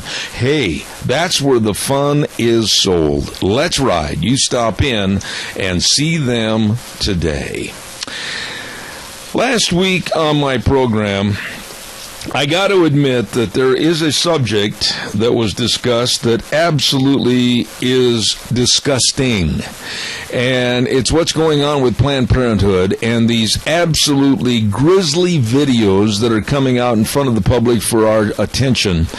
And I, for one, will say this up front, I would love to see the doors shut permanently on any and all Planned Parenthood offices and locations anywhere in the United States. With me on the telephone right now is a lady that absolutely has done a great job of talking about these videos and about Planned Parenthood, and she is with the Alliance Defending Freedom, and I have the utmost respect for Carrie Kupek. Carrie, good morning. How are you? Doing well, Zeb. How are you doing this morning? Well, I got to admit, I am even more outraged than ever as more of these videos are coming out and more of them are showing a coldness, a callousness, a complete disrespect for human life. And then, after these videos have come out, Planned Parenthood had the audacity, the gall, to say that it was nothing more than a smear campaign. I'm just at the loss of words on this subject this morning. So, Carrie, I'll let you bring us up to speed. Sure. Well, before we even get started, let's talk about what's actually going to be happening today in Congress. Today at 5:30 p.m., the Senate is going to be taking a vote on a defund Planned Parenthood bill. Now, this is a win-win bill because what it does is reroute taxpayer monies to public health clinics that perform great services to women and provide health care in the communities, but not engaging in the obvious barbaric baby dissecting practices that Planned Parenthood has explicitly been engaging in. So that's at 5:30 p.m. today. And I really want to encourage your listeners to go to our page at adflegal.org And they can go there, and it's sort of a one-stop shop for what all of the pro-life groups are doing. You can take a look. You can sign a petition through Americans United for Life there, and you can find your senator, your 2 Idaho senators, and give them a call, because it's very important that these senators hear from their constituents today. I've actually found in my last year in D.C. that making a phone call makes a difference. When those phones are ringing off the hook, members of Congress respond. And so it's really important that we keep what's happening today at the forefront of our minds and do something, because there is something we can do. So I wanted just to start with that. No, I'm glad you did, Carrie, but now let me ask you this, and I want to reiterate what you said. ADFlegal.org. I urge my audience right now to go to that website. I urge my audience to call both Senators Risch and Crapo. I urge them to do this and let their voices be heard, because, like you said, this is a great way to stop this absolute heinous activity with Planned Parenthood. That's right. And so if they go to that website, it's adflegal.org, and the page that they're looking for is Planned Parenthood, the whole story. And it'll have action items, which is nice to actually have those tangible items, right? Like I said, you can sign AUL's petition. You can contact Congress using a very easy form here on the website and give them a call. You can contact businesses that support Planned Parenthood and ask them to stop. And then there are other links that give ways to get involved. So it's very, very helpful. They're also on this page are all the undercover videos that have been released so far. Carrie, it's a very, very helpful page, and I encourage your listeners to check that out. But to give a recap of last week, obviously we saw more videos and some things that ADF has been involved in that are a little bit different. We filed a complaint with a regulatory agency in Colorado. Now, Colorado is in big trouble for a lot of reasons with respect to their Planned Parenthood activities. We filed this complaint because one of the clinics there, Planned Parenthood clinics, the Rocky Mountain one, there was a situation there where a 13-year-old girl had been sexually abused by her stepfather. The stepfather brought her in. Planned Parenthood abortionist performed an abortion, did not inquire into the nature of why she was pregnant, did not inquire into the nature of who the person was that was bringing her in, and they sent her on her way with that stepfather who continued to sexually abuse her. That's a big problem.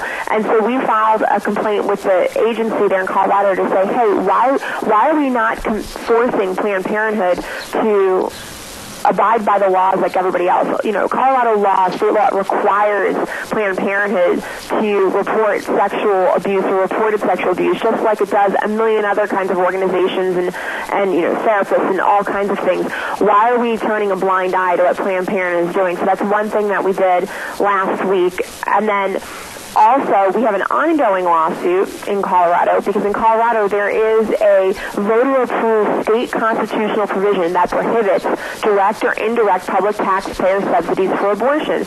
Well, meanwhile, Planned Parenthood has been given more than $14 million in taxpayers, and there's alleged misuse of that in these clinics that are performing abortions, and this is something that's been ongoing. So we sent a letter to Colorado's governor, the Speaker of the House, and Senate President, asking for an investigation of Planned Parenthood and an immediate end to taxpayer funding of this abortion giant. So that's what's going on in Colorado right now. And if you remember, in those videos, one of the people that were shown was the Rocky Mountain, the same Planned Parenthood clinic that I've been talking about, their vice president and medical director. She was the one negotiating the sale of aborted baby parts as that technician picked through them in a petri dish. That was It's Another Boy video. So they're in a lot of hot water, and I'm really, really hoping that the people in power in Colorado will take a look at this and say, this has got to end. Not on our watch. This is too much. I don't even know what to say, because like we mentioned last week on my program, I feel like we've lost our humanity. I think we've lost our civilized state. I just think we've lost our Christianity. I think we've turned into barbarous. I just absolutely am so fed up with this kind of a news story, especially the one now about a 13-year-old girl that was brought to Planned Parenthood, had an abortion, and they don't have to notify the parents. What kind of a sick society are we living in, Carrie? Very sick. It just shows that Planned Parenthood's, it's their financial bottom line. That's what's most important. They're the big abortion business of this country, and they receive an unbelievable amount of money in the form of tax dollars, and they don't want to put that in jeopardy. They don't want to lose those funds, so it doesn't matter. Women's health, children's safety clearly isn't really a priority for them because they don't want to lose that money. It's so corrupt. And failing to report the sexual abuse of a minor, it's tragic, it's sickening, and it's illegal. But they have continued to engage in this kind of behavior. So Colorado state officials really need to say, Planned Parenthood, you've got to stop. We're putting you out of business once and for all. I mean, if you think about it, think about other groups or organizations, whether they're nonprofit or for-profit, they would never get away with this kind of behavior. And yet, for some reason, Planned Parenthood, and I think it's because of this, they have an unbelievable infrastructure of lobbyists and special interest groups throughout this country that has enabled them to keep on engaging in this brazenly illegal and corrupt and just inhumane action, and it's time to stop. Carrie, what does it say about politics in this country? What does it say about the Democrats? What does it say about the speakers of the Democratic Party like Debbie Wasserman Schultz? What does it say about our president, Barack Obama? What does it say about the liberal left in this country in their support, their total support of Planned Parenthood? It says that they're getting funded by Planned Parenthood. See, this is this sort of mutually beneficial relationship that the left engages in. Planned Parenthood, donates to their campaigns. They receive a lot of funds from them, and in return, the Democrats and the left go to bat for them. Regardless of the fact that they are being confronted now with these horrific videos, despite all the allegations of misuse, abuse, and possible fraud of their funds for years, despite the fact that Planned Parenthood repeatedly breaks the law and does not report sexual abuse as they are supposed to be doing, it's all about the money. That's what it comes down to. And it's sick. And there is a great option here because there's been a lot of pushback. Well, if Planned Parenthood doesn't get these taxpayer dollars, then what's going to happen to the people in these communities who do need this health care, who actually are going there for legitimate reasons, who can't afford health care otherwise? Well, this bill that the Senate's taking a vote on today is a great answer. It takes these taxpayer dollars and reroutes them to clinics, public health clinics, that actually care about health and are actually doing things that are related to real health, not the barbaric dissection of babies, not the turning the blind eye towards young teenage girls who are being raped and sexually abused. These are clinics that are doing real good work, and these are the clinics that need to get the money. Carrie, the verbiage that was on the videos and the way the descriptive voices were heard saying, well, here's a stomach, here's a heart, here's a kidney, etc. Oh, and then it's another boy. The absolute coldness of these so-called doctors talking about these body parts, and it makes you wonder if there's any value with the Hippocratic Oath anymore today or not. Yeah, that's a great point. It really is. And it's interesting. In this Planned Parenthood, this Rocky Mountain Planned Parenthood situation, this 13-year-old girl one that I was talking about, the employee admitted in a deposition that, quote unquote, being 13 and pregnant alone is not a red flag for the organization. It's not. It should be. And anytime you have a girl that young before you who's pregnant in a Planned Parenthood clinic, the first question that an employee should be asking themselves is, how did this girl get pregnant? Because they need to be looking out for that girl's well-being. How many times are these girls coming in who have been sexually abused, who have been raped, and are afraid to say something? It's on the employee to ask why that happened, how it happened, if they really care about the child's safety. And this Planned Parenthood employee never inquired into the nature of the girl's relationship with her sexual abuser or about the potential abuse, and that person ended up being convicted and incarcerated later on. Oh, my. Colorado law mandates that notice be provided to parents of a minor before any abortion is performed if this mother was unaware for 2 months. What are they doing? It's a Hippocratic Oath issue as far as the abortion is concerned, but also these employees. What are these employees doing when they're sitting behind these desks and they're seeing these little girls sitting before them with and presenting to them these horrific issues, and they're not inquiring. Absolutely. It's flabbergasting to me, and it's something that our taxpayer dollars should not be funding for one day more. Absolutely. We have a caller with a question for you, Carrie. Go ahead, caller. You're on the air, please. It's just a statement, Zip. I think it's time to have some ethnic cleansing of some parents out there. Okay. If this is the problem. I'll have Carrie respond to that caller, and go ahead, Carrie, if you would, please, on the air.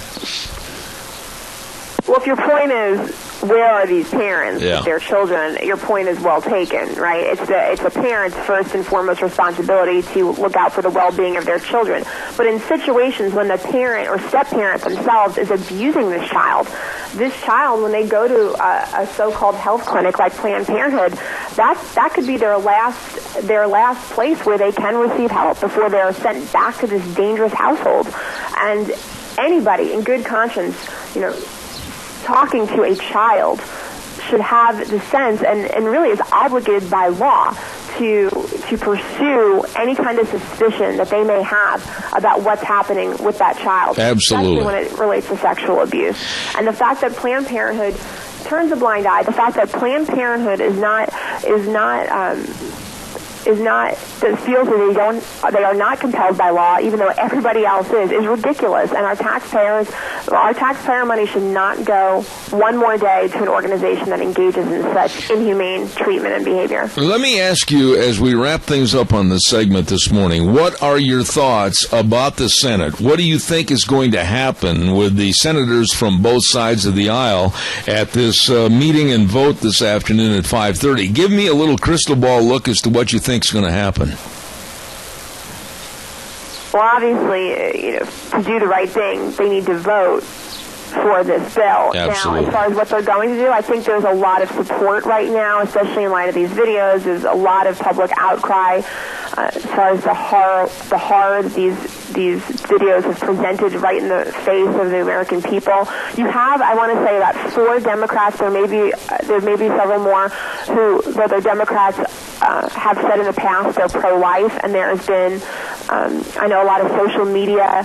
There's been a tweet fest that has been engaging these senators, saying, "Look, you've said you're pro-life before. Follow through on who you said you are, and vote to defund and reroute this money." So we'll see. 5:30 will be telling. I would hope that we get the necessary votes. Absolutely. To reroute these funds. Absolutely. If we don't, it's truly, it's tragic to be confronted with the face of evil, to look in the face of evil and to not do anything when you have the opportunity is egregious. Absolutely. And I would hope that all of the senators today are feeling that as they go forward and go to this vote. Folks, I urge my audience to go to adflegal.org and, Carrie, tell them what they need to do after that. adflegal.org, and then do what?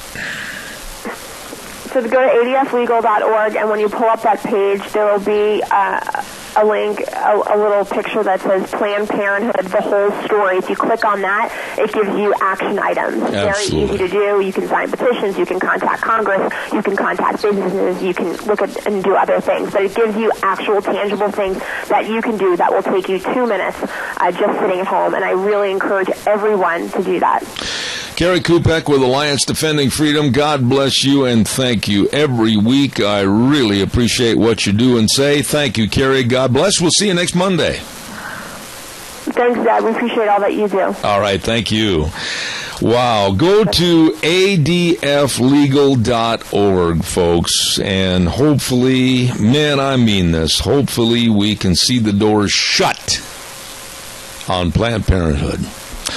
Calls are welcome and appreciated. 436-2244, 1-866-927-4587. You know what? Right now, while I'm waiting for more of your phone calls, we've got about 10 minutes wide open. I'll talk about any subject you want to talk about, and we're going to do the weather forecast first and foremost. Brought to you by Duck Ugly at 163 West Highway 30 in Burley. Oh, you better believe I love going in there. I love the food. I love the entertainment. What a great combination. And you're going to love the food, too. Don't forget, Monday through Friday, they got breakfast, too. Breakfast burritos, knock your socks off, delicious. And then on the weekends, you're going to, along with all the other great menu choices, the steak special on Friday night, and then, of course, Saturday night with the ribs at Duck Ugly's, 163 West Highway 30 in Burley.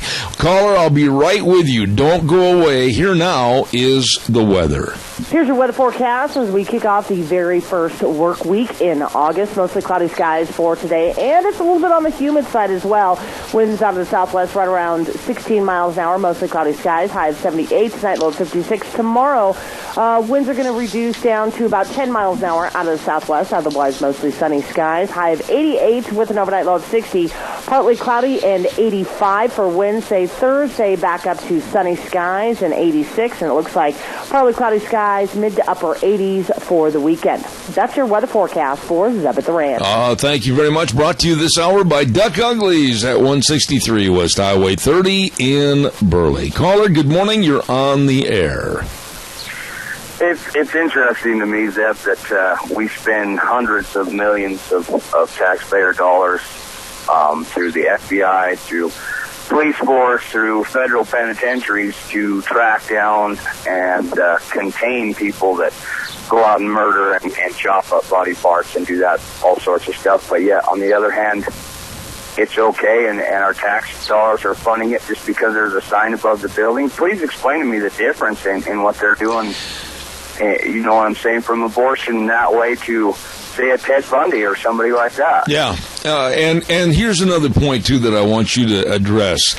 The heinous act of Planned Parenthood taking in a 13-year-old girl. She's literally still a child, a mere child, 13-year-old girl that's pregnant, and performing an abortion without notifying the parents. What kind of a society have we turned into? It's the end times. It's very barbaric. It's very unethical, and it's sickening. I think that they should not only hold every person in that clinic legally liable civilly, but also criminally. I think they should lock up every person that was involved in that for doing that to that young kid. Yeah, and then the Planned Parenthood, over the last 4 days, since last Friday, they've been coming out with their president and some of the others on their board saying, all these videos and all the negativity, it's nothing more than a conservative smear campaign. How would you respond to that? That's a good way to, I think that's just a smoke screen. That's a way to duck the hot water. Myself, you know, they want to look calm on top like a duck, but underneath their wheels are turning pretty quick right now to try to get out of this mess, I believe. I agree with you, and I thank you for your call. Very well stated. Thank you, sir. God bless. Have a good day. You know, he's right. Everything he said is right. What kind of barbarism? What kind of a society are we living in now? And I know somebody out there is going to say, well, you just want to turn this into partisan politics. Okay, fine. If you're a Democrat and you're a liberal, can you please explain to me while I clench my teeth and I don't jump through the phone line and try to strangle you with the phone cord, how you as a liberal and a Democrat could ever stand for a 13-year-old girl going to a Planned Parenthood center, having an abortion, and not letting the parents be notified? Just tell me how you can stand for that sleaze. And how you could possibly stand for the sleaze and the absolute lowness, the evil of selling baby body parts. Go ahead, tell me how you can stand up for that, liberals. Tell me how you can stand up for that Democratic Party. Please. I welcome your call. I don't think I'll have one. Give me your calls, however, at 436-2244, 1-866-927-4587. By the way, I also want to remind you about Cameron and Siemens Insurance, Highway 24 in Rupert. All your life insurance, health insurance, retirement planning, employee benefits, all of this and more for your protection at Cameron and Siemens Insurance. All you have to do to call them, they're very accessible and devoted to serving others, is just pick up the phone, make an appointment at 436-4424. That number again, 436-4424. Cameron and Siemens Insurance, Highway 24 in Rupert. Now it's your turn. Give me a call, 436-2244, 1-866-927-4587. I'd like to hear what you want to talk about this morning. And I told you, I said 2 years ago that this was going to happen, and it's going to be a very serious problem, and it's becoming a very serious problem, especially on the East Coast. Many private drones are getting into regulated FAA airspace, and I believe, and the number might even be more, but on Sunday, yesterday alone, there were 3 major near misses with private drones in jet aircraft space trying to land at the Newark, New Jersey airport. This is completely out of hand, and we're going to see a lot of problems, and God forbid, a major mid-air crash with a drone possibly into an engine of a jetliner, and this has got to be stopped. I read that book simply called Drones a couple of years ago, and I commented on the air about how drones are going to be the downfall of our safety, our security, our privacy, and now our airspace with commercial traffic, air traffic, in jeopardy with, I think it was yesterday, 3 alone near misses at the Newark, New Jersey airport. Give me your thoughts on this. Give me a call, 436-2244, 1-866-927-4587. While I'm waiting for your call that I'm sure is coming in, don't forget August 17th through the 22nd, the Cassia County Fair and PRCA Rodeo. Oh my, all the carnival, all the animals, all the 4-H and FFA, all the memories right there at your Cassia County Fair and Rodeo. And don't forget, they're going to have on August the 15th, Saturday, August 15th, the great big concert with Dan and Shay. And the gates open at 7:30 p.m. Concert starts at 8 p.m. Ticket prices are $15 and $20, so call the fair office and get your tickets now for the concert at the Cassia County Fair and Rodeo on August 15th with Dan and Shay. All right, calls are welcome and appreciated. 436-2244, 1-866-927-4587. Did you hear the story, and it came out over the weekend, about our FBI? Our FBI admitted that they are seriously understaffed, and they can't begin now to handle all the different cases, all the different phoned-in problems. They are way behind and understaffed, and they are overwhelmed. They are completely overwhelmed with the caseloads that are coming in daily on possible terrorist threats. They don't know about possible bomb threats. They don't know about this danger and that danger. They are completely understaffed and undermanned. Isn't that comforting? To put that information out now in front of the general public, the FBI admitting they've got a huge problem. That's just one more thing to worry about in this age of how are we going to catch the bad guys. What are your thoughts on that, with the FBI being totally understaffed? Give me a jingle, 436-2244, 1-866-927-4587. Don't forget, Thursday night this week, it's going to be the GOP debate. And right now, Donald Trump on top as the main man that everybody's shooting at figuratively. But anyhow, I think that there's going to be a major push between, I think, what is it, tomorrow afternoon is the deadline on the cutoff for those that are trying to get into the polls and see if they can't have the numbers up there to make the top 10 and be on the debate stage this coming Thursday night. It's going to be really interesting. I can't wait for it to see how they handle or try to handle Donald Trump and what he does in response. It's going to be good television. We are going to come back next hour, and we have a very interesting man that hasn't been on my program for a while. His name is Bill Bullard. He's the CEO of RCAF USA, and he's going to be talking about how the country of origin labeling has been trashed and thrown in the garbage, and we don't know what kind of meat we're eating. We don't know where it's coming from. And then at 10:30, we're going to be talking to Charlie Drevna with the Institute of Energy Research, talking about how green energy is going to bankrupt us all. Don't go away. I'll be back in 6. Zeb at the Ranch. Oh my, here we go. Hour number 3 off and running. Zeb at the Ranch with our major sponsor, of course, your Magic Valley Les Schwab Tire Centers and all 7 locations serving you.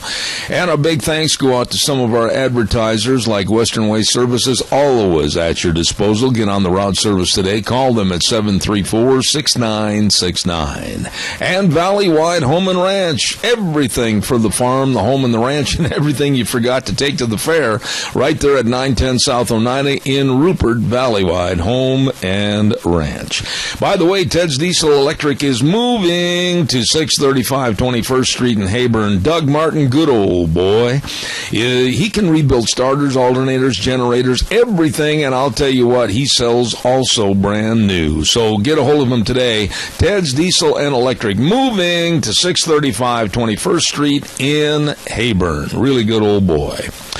And also the Chadwick.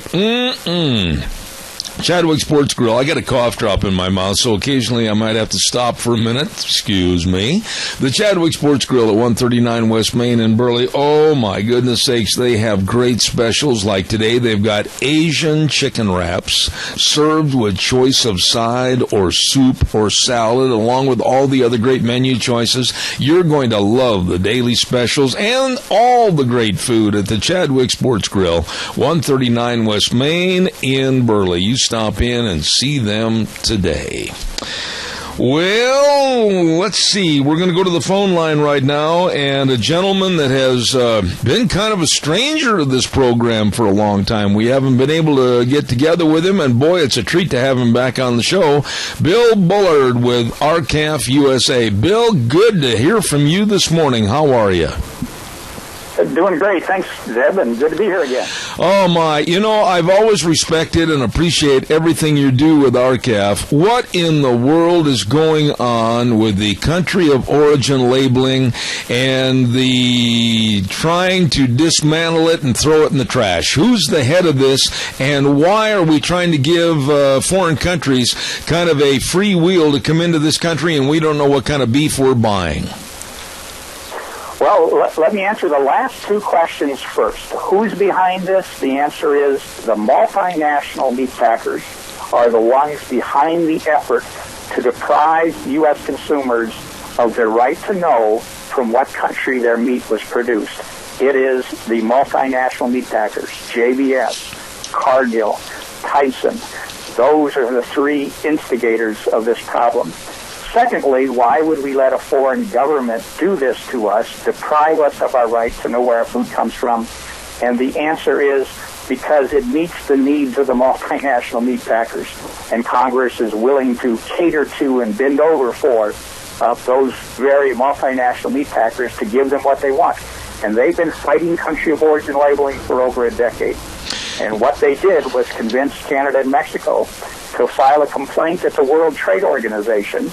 And there, to no one's surprise, the International Tribunal ruled that the United States country of origin labeling program was discriminating against cattle and hogs from Canada and Mexico, and therefore the United States has to change its program. So here we have the United States, a sovereign nation, is being dictated to by the World Trade Organization, consisting of unelected and unappointed officials. In fact, and this is really alarming, one of the 3 judges that has ruled against our U.S. country of origin labeling law is a Mexican national.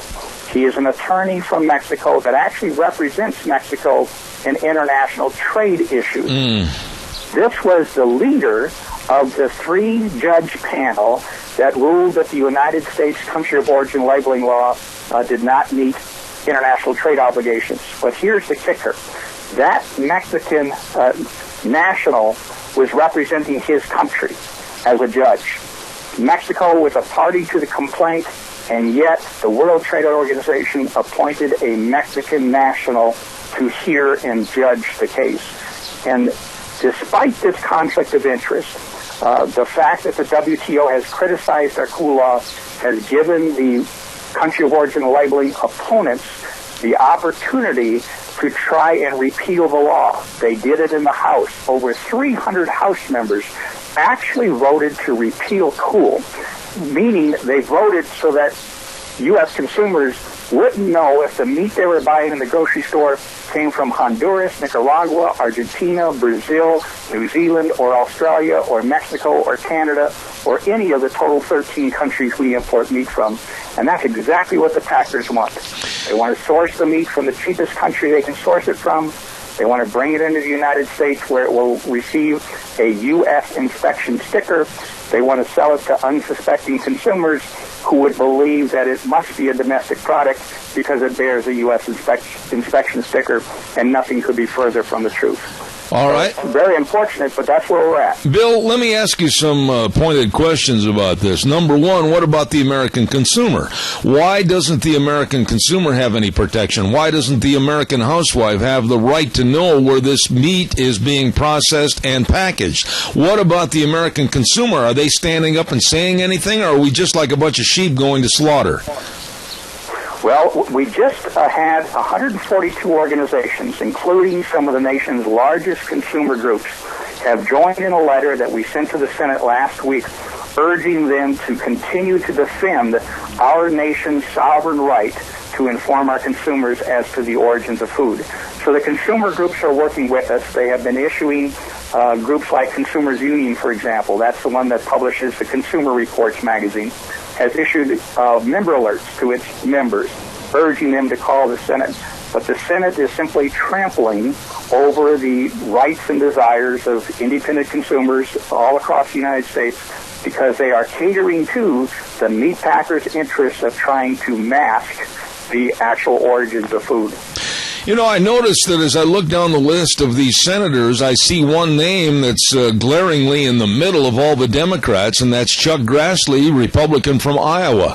I thought Chuck had more common sense and more protection for the American consumer, but evidently he's backing this bill to abolish cool. Is that correct?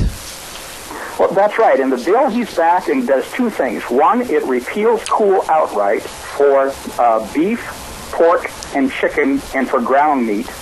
And then it establishes what they call a voluntary program that the secretary at his discretion can decide to implement. Here's the problem with that, because this bill is really an outright repeal of cool, and that's it. And that's because we had a voluntary program for a long time before the mandatory program was passed into law. The mandatory program was passed into law out of an experience that clearly demonstrated that packers will not voluntarily label meat. Mm-hmm. And so we had a voluntary program even after the mandatory program went into effect because the meat packers fought the implementation of the law for 6 years, from 2002 to 2008. So during that period, we had a voluntary program. The fact of the matter is the packers did not participate in the program. And so Grassley's support of a voluntary bill is really a support of a full repeal of country of origin labeling with no opportunity for consumers to know where their food comes from. And we've talked to the consumer groups, and here's what they said. We want to know where our food comes from. We don't want to leave it up to the company to decide whether or not to put a label on it. That's why we need a mandatory program for this information. It's because it is not in the meat packers' best financial interest to disclose to consumers where the food was produced that they put on the grocery store shelves. You know, Bill, is this problem indicative of what our status is in the world? I mean, everybody's laughing at us. Everybody has lost their respect for us since Obama's administration took over. They really don't fear us. And when you talk about Canada and Mexico inflicting harm on us by imposing retaliatory tariffs, you know, I'm to the point where, hey, come on, let's carry a big stick and start telling people what we're going to do and not worry about them. Am I wrong?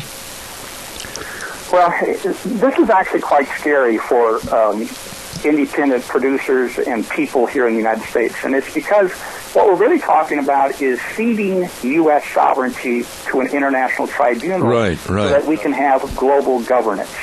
That's what this is all about, global governance. We have an international tribunal that is dictating to the United States that we need to change our law, and they are threatening us that if we don't change the law, they will authorize Canada and Mexico to implement retaliatory tariffs. Well, from our perspective, if Congress is going to kowtow to the World Trade Organization, then Congress just as well go home.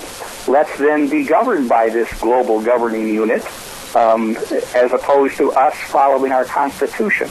That's the scary part. And if we look at the model in the European Union, the governments of Germany and France and others, the 25 countries involved, or 27, have really lost their authority, and they've given it up to the European Commission. And that's what's happening to the United States. We are voluntarily ceding our sovereignty to an international tribunal, and we are pretending that we are under the auspices of this global governing unit.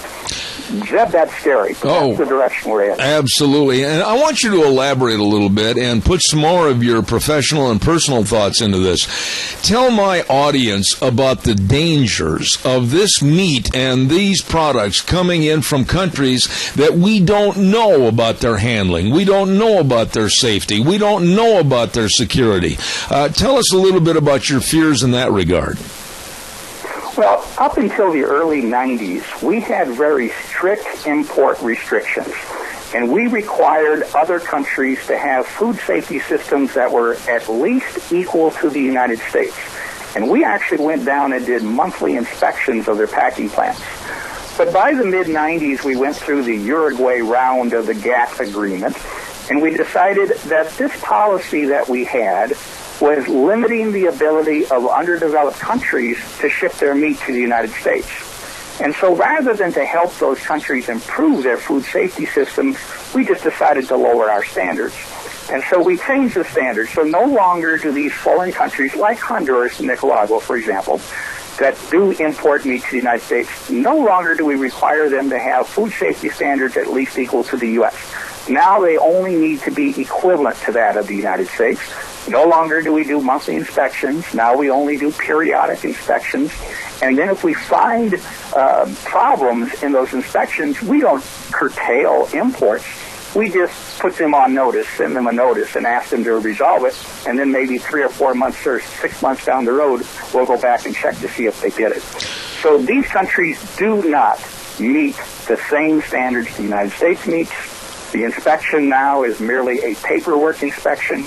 And so we are at risk of importing tainted products from numerous countries, and we have done this voluntarily as a nation by relaxing our food and animal health safety standards for no other reason than to facilitate more imports into this country. And it is going to bite us. I'll go back and say what I said at the onset of this segment, is that the American consumer, the American housewife, even today, I think they would be outraged as possibly putting something on the table that does not meet the standards of this country, and they should be notified. But therein lies the problem.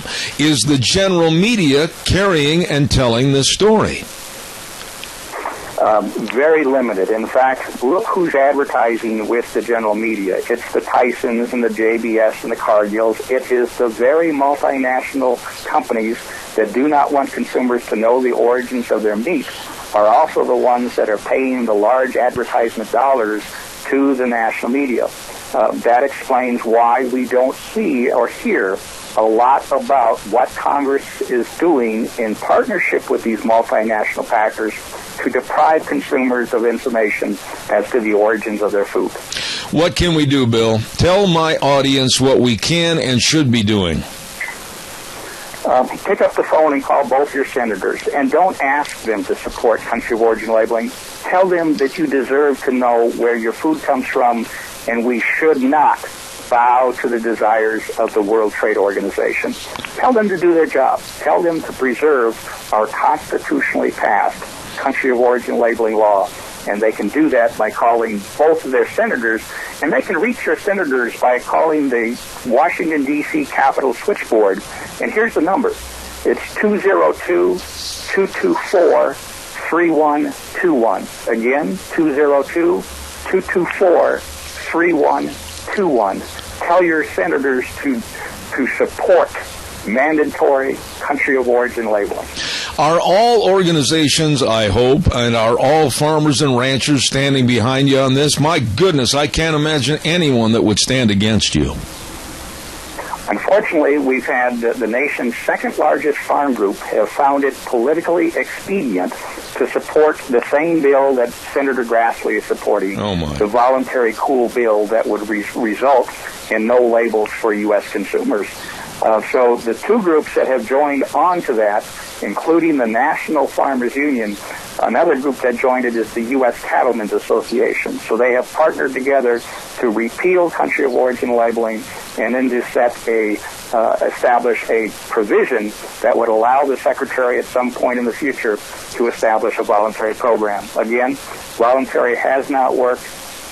And a voluntary program, we believe, is indistinguishable from a full repeal of cool. I can't imagine any cattleman, whether they're raising 10 head a year or whether they raise 10,000, not standing up and saying they support country of origin labeling, because basically the market will bring in all the foreign beef, and won't it eventually be a crippler for their business and their future?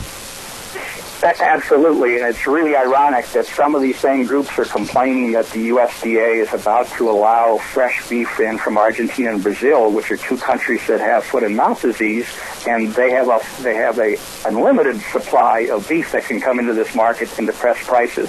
You know, our U.S. cattle producers have experienced some of the highest prices in their history here in the last several years. They have recovered from decades of depressed prices. And I'm sure your main streets all across Idaho and elsewhere are reflecting that. There's more new vehicle purchases, more supplies purchased. So the economy has done better in rural areas because our cattle industry has strengthened.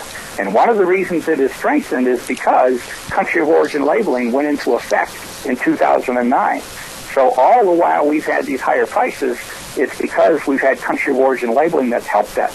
But there's another important factor. Not only has the price increased, but the share that each producer receives of each consumer dollar has increased, and in fact has almost reached a 20-year high. What that means is that the cattle producer is receiving now about 56 cents of every dollar consumers spend on beef. And that is a 20-year record. In 2009, when cool first went into effect, the level was only 42.5 cents. The producer was receiving less than 43 cents of every consumer dollar on beef. Today, that has jumped up to 56 cents with country of origin labeling. What that means is this isn't a function of supply. This isn't a function of price. This is a function of the competitive marketplace working better than it has for 20 years. And the competitive marketplace itself is now allocating the appropriate value of the animal back to the original producer. That's why cattle producers are doing better right now than they have for many, many years. And you're right. There isn't a single cattle producer that should do anything but continue to fight to preserve their right to have their beef labeled in the U.S. consumer market. One last thought, Bill, and it's in regards to our senators and our congressmen. Do they really know the issue, or don't they really care? What's the answer there?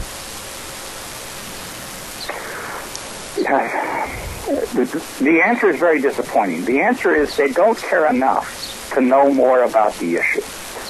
They are instead willing to listen to the high-paid lobbyists of the meatpackers and to some of these political operatives that are simply looking for an expedient way to address this issue. And the Senate has taken the path of least resistance, and that's what they're doing. And that is extremely frustrating.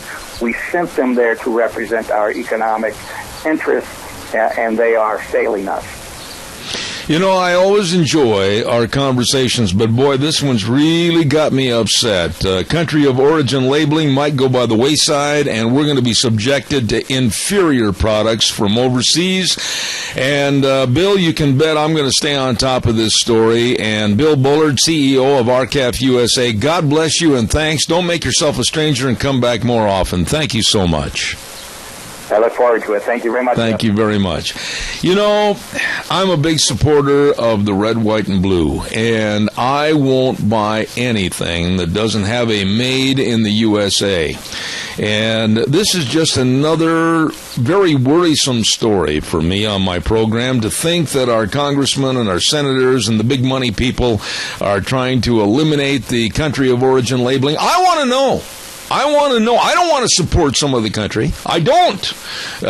Take that and make hate mail to me if you wish. I don't want to support any other country. I want to support the United States of America. I want to support our ranchers and our farmers as I choke to death. I want to support that red, white, and blue flag that says made and processed in the United States of America.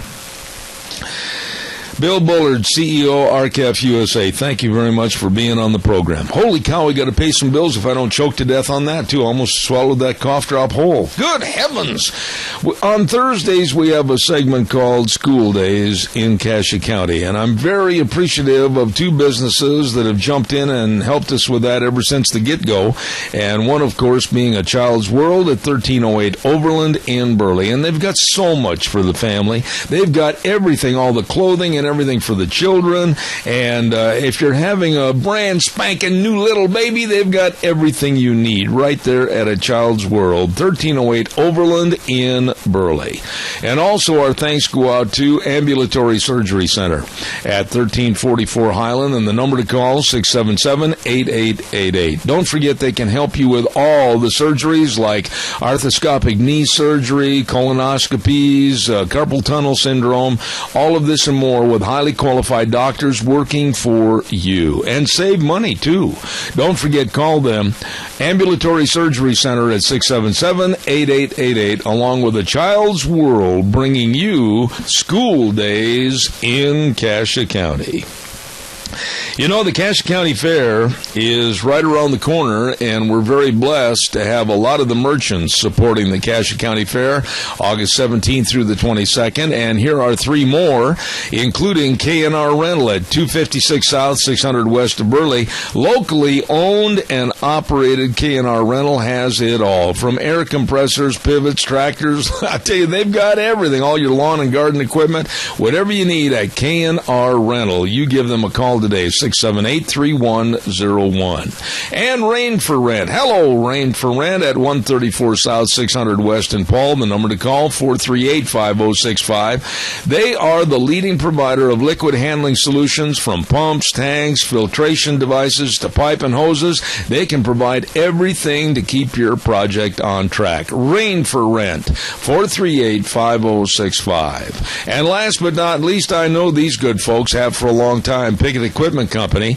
at 976 East Main in Burley. The number to call, 678-0855. Innovation. And believe me, that's the key word for Pickett Equipment Company. And they've been going since the mid-1970s with the best in bean cutting and, of course, the Twin Master Edible Bean Combine, and all the other equipment is first class. Pickett Equipment Company, 678-0855. There you have some of the great merchants supporting the Cassia County Fair and Rodeo. Right now, we're going to send it back over to our main studios for about 3 minutes, and we'll be back with more, including our interview with Charlie Drevna with the Institute for Energy Research. You stay tuned. And now, back to Zeb at the Ranch on AM 1230 KBAR. To reach Zeb, call 436-2244 or toll free 1-866-927-4587. And now, here is Zeb Bell. Thank you very much and welcome back to our last half hour. Don't forget the Jerome County Fair and Rodeo in full swing this week. Oh, my goodness. Tomorrow, they're going to start things off at 8:30 in the morning with the Big Dairy Show. And then at 9:30, the Open Sheep Show. Boy, that's when you got to say slow. Make sure you say it right. Open Sheep Show, along with the Goat Show at 12:30. And then tomorrow night, the great big PRCA Rodeo starts at the Jerome County Fair and PRCA Rodeo. All this week at the Jerome County Fairgrounds. You be there. Going to be dandy. Right now, we're going to go to the phone lines, and I'm honored to have this man back on my program again. He's been here about 3 or 4 times in the past, and he is, I'm going to have him explain this to me a little bit, a distinguished senior fellow at the Institute for Energy Research, and with a cup of tea and a crumpet in his left hand, here's Charlie Drevna. Hi, Seth. What do you have to do, or what do I have to do in my life to still attain the title Distinguished Senior Fellow? I guess you just have to work for 40 or 45 years and then retire and then have your wife say you better find your own friend. No, seriously, it's a great opportunity for me to continue to promote free markets and energy, and to promote economic development through the country, and this is a great place to do it. Absolutely. Charlie, I got to come right down to the basics. You can tell me, you can alleviate my fears, you can tell me all is well in Powerville, but I'm not sure it is. Obama still has a year and a half to go. I'm scared to death as to what he's going to do with the climate change and the clean energy. A lot of my fears are coming to fruition. What do you see when you look in your crystal ball? Well, the one time, I tread lightly here, but then again, I've never been known to do that. The one time he did speak the truth to the American people is when he said that in order for his plan to be successful, that electricity rates would have to necessarily skyrocket. Well, welcome to the lifting pad, because here we go. Now, what's going to take these rates, Charlie, and escalate them so that you and I and so many other millions of Americans are going to feel the pinch of a lot of our savings for our future retirement are going to go down the toilet because we're going to have to spend it for energy? What's going to be done? Well, there are two things here that we have to consider: both the legality of these new rules, and also that pesky little detail, otherwise known as reality. Now, the legality end of it, this administration, they're very well known for their penchant to rewrite established law and pick selectively which legislative language it likes and may justify their particular kind of efforts, while at the same time completely ignoring legislative directives that they find in conflict with their goals. This is a classic example of that.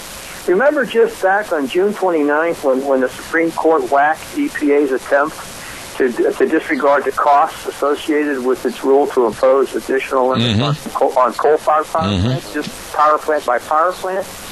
In finalizing this rule, EPA, they again decided to pick and choose the language of the Clean Air Act that buttress their argument and completely disregard those that language that would say, no, maybe you shouldn't be doing this. Not to mention that they basically thumbed their nose at the Supreme Court. So what are we looking at here? This morning, what's his name? Josh Ernest gets on the networks and starts talking about how this is a climate rule. But he doesn't mention the climate. He mentions, solar and wind. He mentions increased health for everybody. He mentions economic development. Not once did he mention climate. Now, when you look at what EPA's own analysis is, now this isn't Charlie speaking. This is what EPA's own analysis has said, that, and again, under the guise of stopping the oceans from rising, saving the planet, their analysis says that their rule will amount to a 0.02 degrees Celsius decrease. Oh, my. In overall global temperatures by 2100. Now, Dev, my math tells me that's 85 years from now. Mm-hmm. And what's that going to be equivalent to? It's going to stop the oceans from rising the total depth of 3 pieces of paper. Oh, my goodness. Now, that is EPA's own analysis. That's not, the industry. That is their own analysis. So why in the heck are we doing this? Why are we going to charge the American consumer and ratepayer hundreds of billions of dollars? We're going to increase their electricity rates to double digits in 43 of the 50 states. To what end? To his legacy? Well, it's going to be a heck of a legacy. Well, let me ask you this, Charlie, and you've been on this program before, and the reason I like you is because you're a straight shooter on these problems. This Obama administration and their clean power plan of solar and wind, it is not turn on right now. We can't go to a switch and we can't get our power for that. I can't turn on my transmitter here at my radio station with anything that's funded and powered by wind or solar. And yet, they say we're wrong and that it's going to be an easy and cost-effective transition. I say they're liars and they're leading us down the path of destruction. Who's right? Well, that's why I said there's this pesky little detail known as reality that they seem to turn a blind eye to. Your listeners, tell me how you're going to rapidly displace reliable, efficient plants with solar and wind. And then you're going to not only require plants that aren't even yet paid for, but will continue to be part of the rate base, but won't be generating any electricity. So the consumer is going to be paying twice: once for a plant that's not operating, and once for a plant that provides no electricity. Once for unreliable renewables. So, and remember, the supporters of this. Piece of whatever you want to call it, they'll say that wind and solar, they're becoming more and more economical every day. Bunk. Without American taxpayer subsidies, these things wouldn't even be in the game. So how are you going to take away the existing power plants, add these, as you said, flip the switch, continue to have American ratepayers pay more, and the taxpayers pay additional subsidies?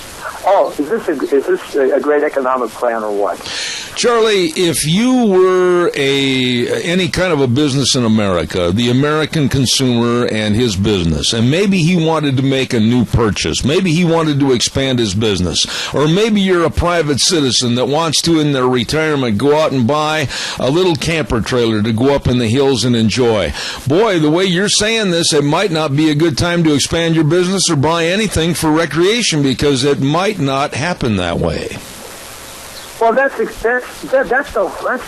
end game here, for some crazy end game. How are we going to have economic development and growth and a manufacturing renaissance and compete with the other nations of the world? We're doing it. We're doing it okay right now. We could do it a lot better if the president would again talk about, and understand what all of the above means. All of the above doesn't mean solar, wind, and magic beans. It means everything.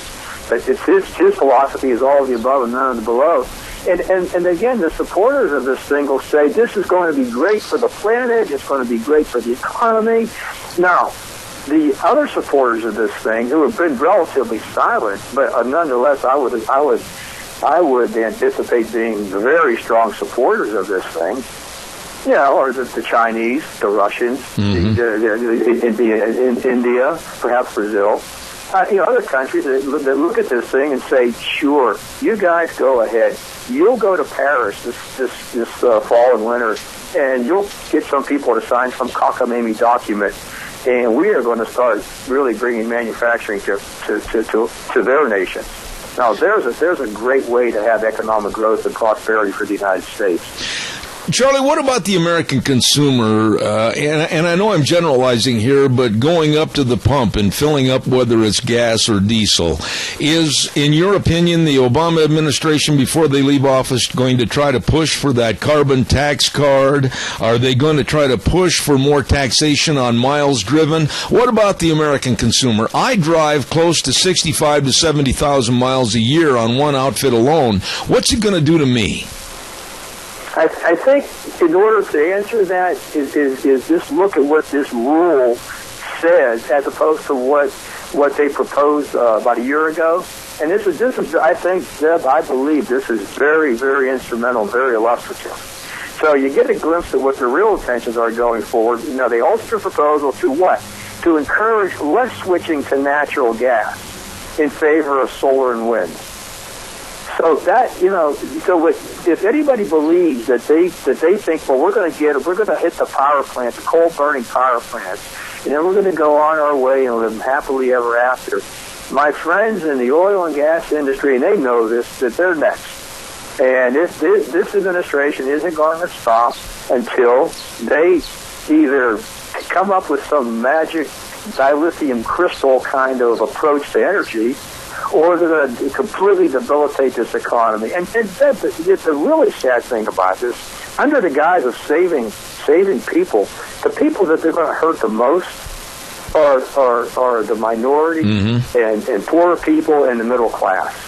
Again, now there's a real good plan for economic growth, right? You know, let me ask you this question then, and you know these people personally. You probably had lunch with many of them. Our senators and our congressmen, and blatantly put, are they dumb or are their arms being twisted?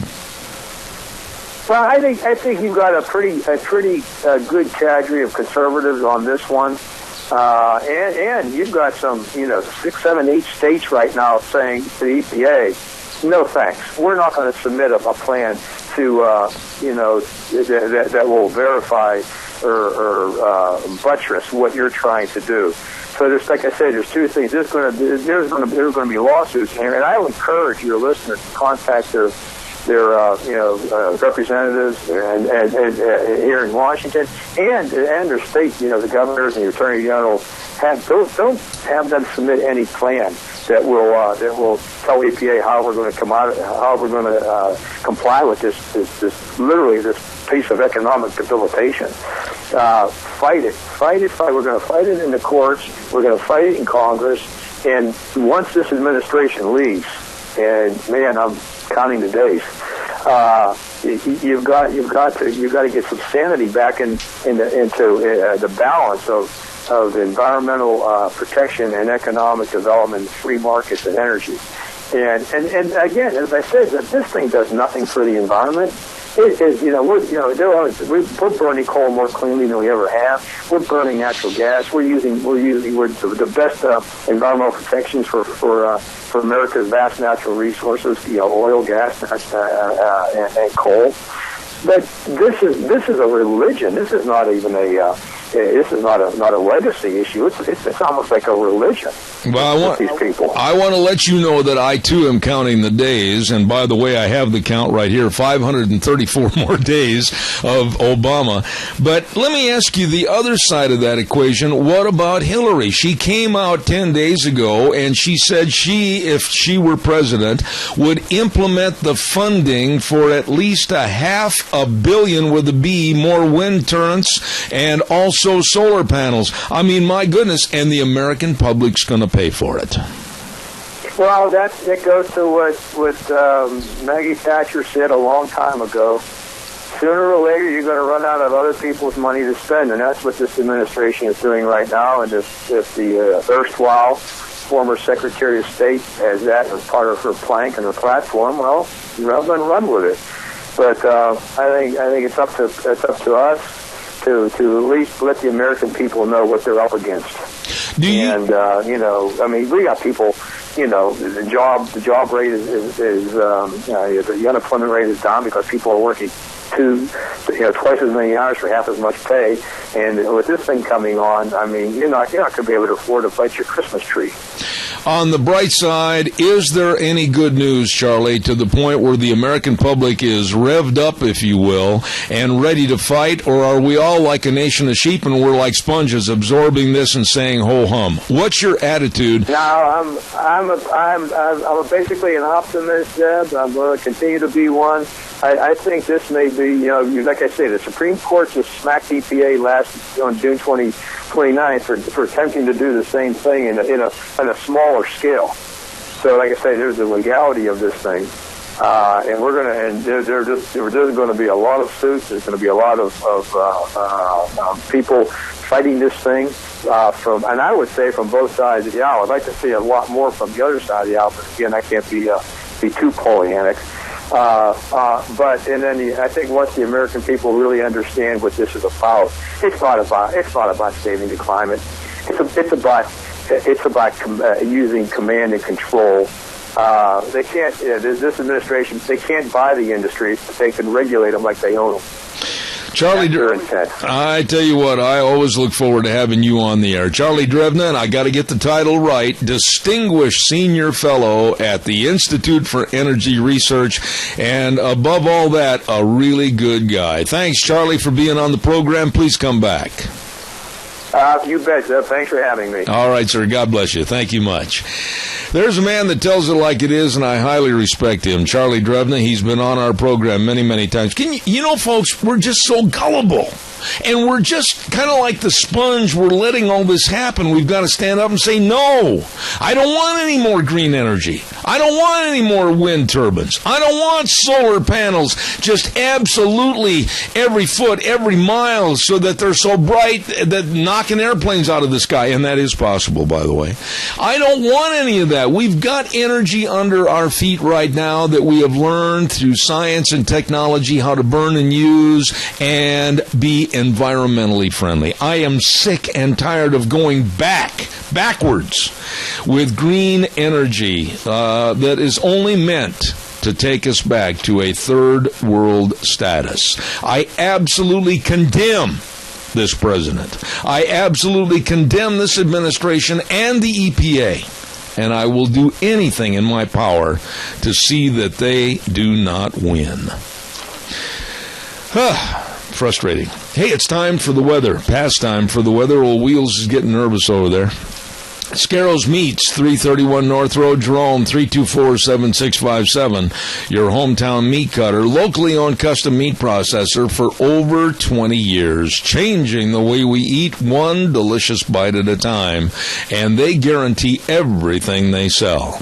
They've got a hot summer barbecue special, rib steaks, ribeye steaks. They've got New York strips, sirloin tips, ground beef, pork chops, brats. Oh, my!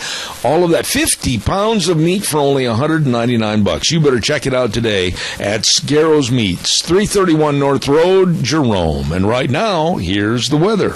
Here's your weather forecast as we kick off the very first work week in August. Mostly cloudy skies for today, and it's a little bit on the humid side as well. Winds out of the southwest right around 16 miles an hour. Mostly cloudy skies, high of 78 tonight, low of 56. Tomorrow, winds are going to reduce down to about 10 miles an hour out of the southwest. Otherwise, mostly sunny skies, high of 88 with an overnight low of 60. Partly cloudy and 85 for Wednesday. Thursday, back up to sunny skies and 86, and it looks like partly cloudy skies, mid to upper 80s for the weekend. That's your weather forecast for Zeb at the Range. Thank you, Gina. Excellent forecast. Scarrows Meats, the weather sponsor for this hour. Don Scarrow and the rest of the crew at 331 North Road, Jerome. Number to call, 324-7657. They are changing the way we eat one delicious bite at a time. I have time for your calls. Give me a jingle, 436-2244, 1-866-927-4587.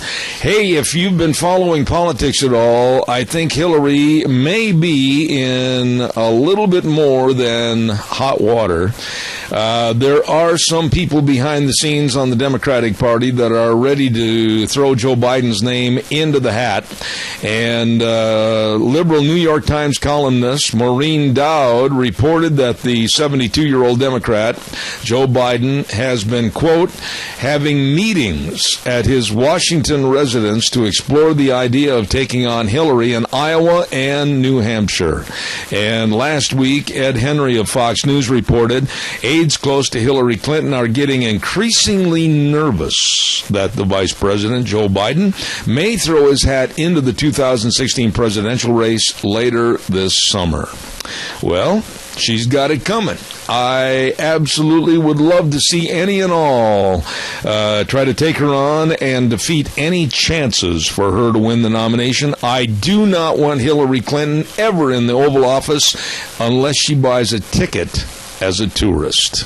Absolutely not. Give me a call. Let me know your feelings on this or anything else we've talked about this morning. While I'm waiting for your call that's coming in, I also want to remind you about our major sponsor. Excuse me, a little hay fever in the old throat today. Our major sponsor, your Magic Valley Les Schwab Tire Centers. Oh, my goodness sakes, convenient credit and really good people to work with at all 7 locations. And don't forget, bring a coupon in. You can find those real easy for a free pre-trip safety check. Easy to say, Zeb. Why didn't you? Free pre-trip safety check. There you go. A visual inspection of your tires and your brakes and your shocks and your struts and your wheel alignment and brake components. My goodness sakes, yes, they want you to drive safely. And don't forget, too, they have the best brake value promise in the industry. Professionally trained technicians and premium quality parts, along with all the tires you need for safe driving. And, of course, don't forget shocks and struts, front end alignments, batteries, all there with Lane in Rupert, Dave on Blue Lakes and Twin, Mike in Buell, Mike and Jerome, the Twist family in Paul, John on Poline in Twin Falls, and Randy on Overland and Burley, your Magic Valley Les Schwab Tire Centers. Oh my, let's see. Oh, by the way, a quick comment. I wanted to mention that most all the letters to the editor lately in our wonderful, charming, illustrious Times News have been not at all favorable to the CSI Refugee Center. I noticed yesterday, I think there was, 3 letters that they had in there, not favorable at all to the Refugee Center and what's going on at the College of Southern Idaho. We are going to try and get Catherine Herridge. I'm working on it. As a matter of fact, the minute I get off the program today, I'm going to be calling back to Fox News and trying to get Catherine back on our program. Last time she was on was about a year ago, and she was on about 2 or 3 different times, and then because of her work commitments and traveling overseas and everything, it just got really hard to catch her. We're going to try to get her back on and talk about excuse me, again, the refugee center and also refugees and the immigrants coming in from the Middle East, and we're going to try to have her on the air. If not this week, maybe next, so stay tuned for that. Tomorrow on the program, I am really looking forward to Frosty Woldridge at 9:06, as always.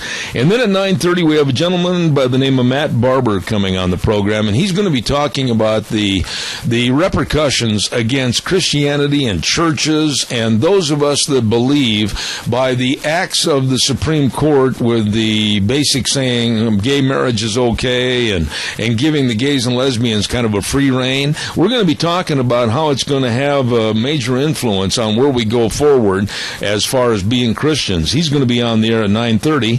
And then, of course, don't forget, we've got Dr. History at 10:06. He will be here in the studio tomorrow, and looking forward to that. And then a super young man with the Idaho Cattle Association, and that's Wyatt Prescott. So we've got all of that coming up tomorrow on our program. By the way, don't forget Rupert United Methodist Church at 605 H Street in Rupert.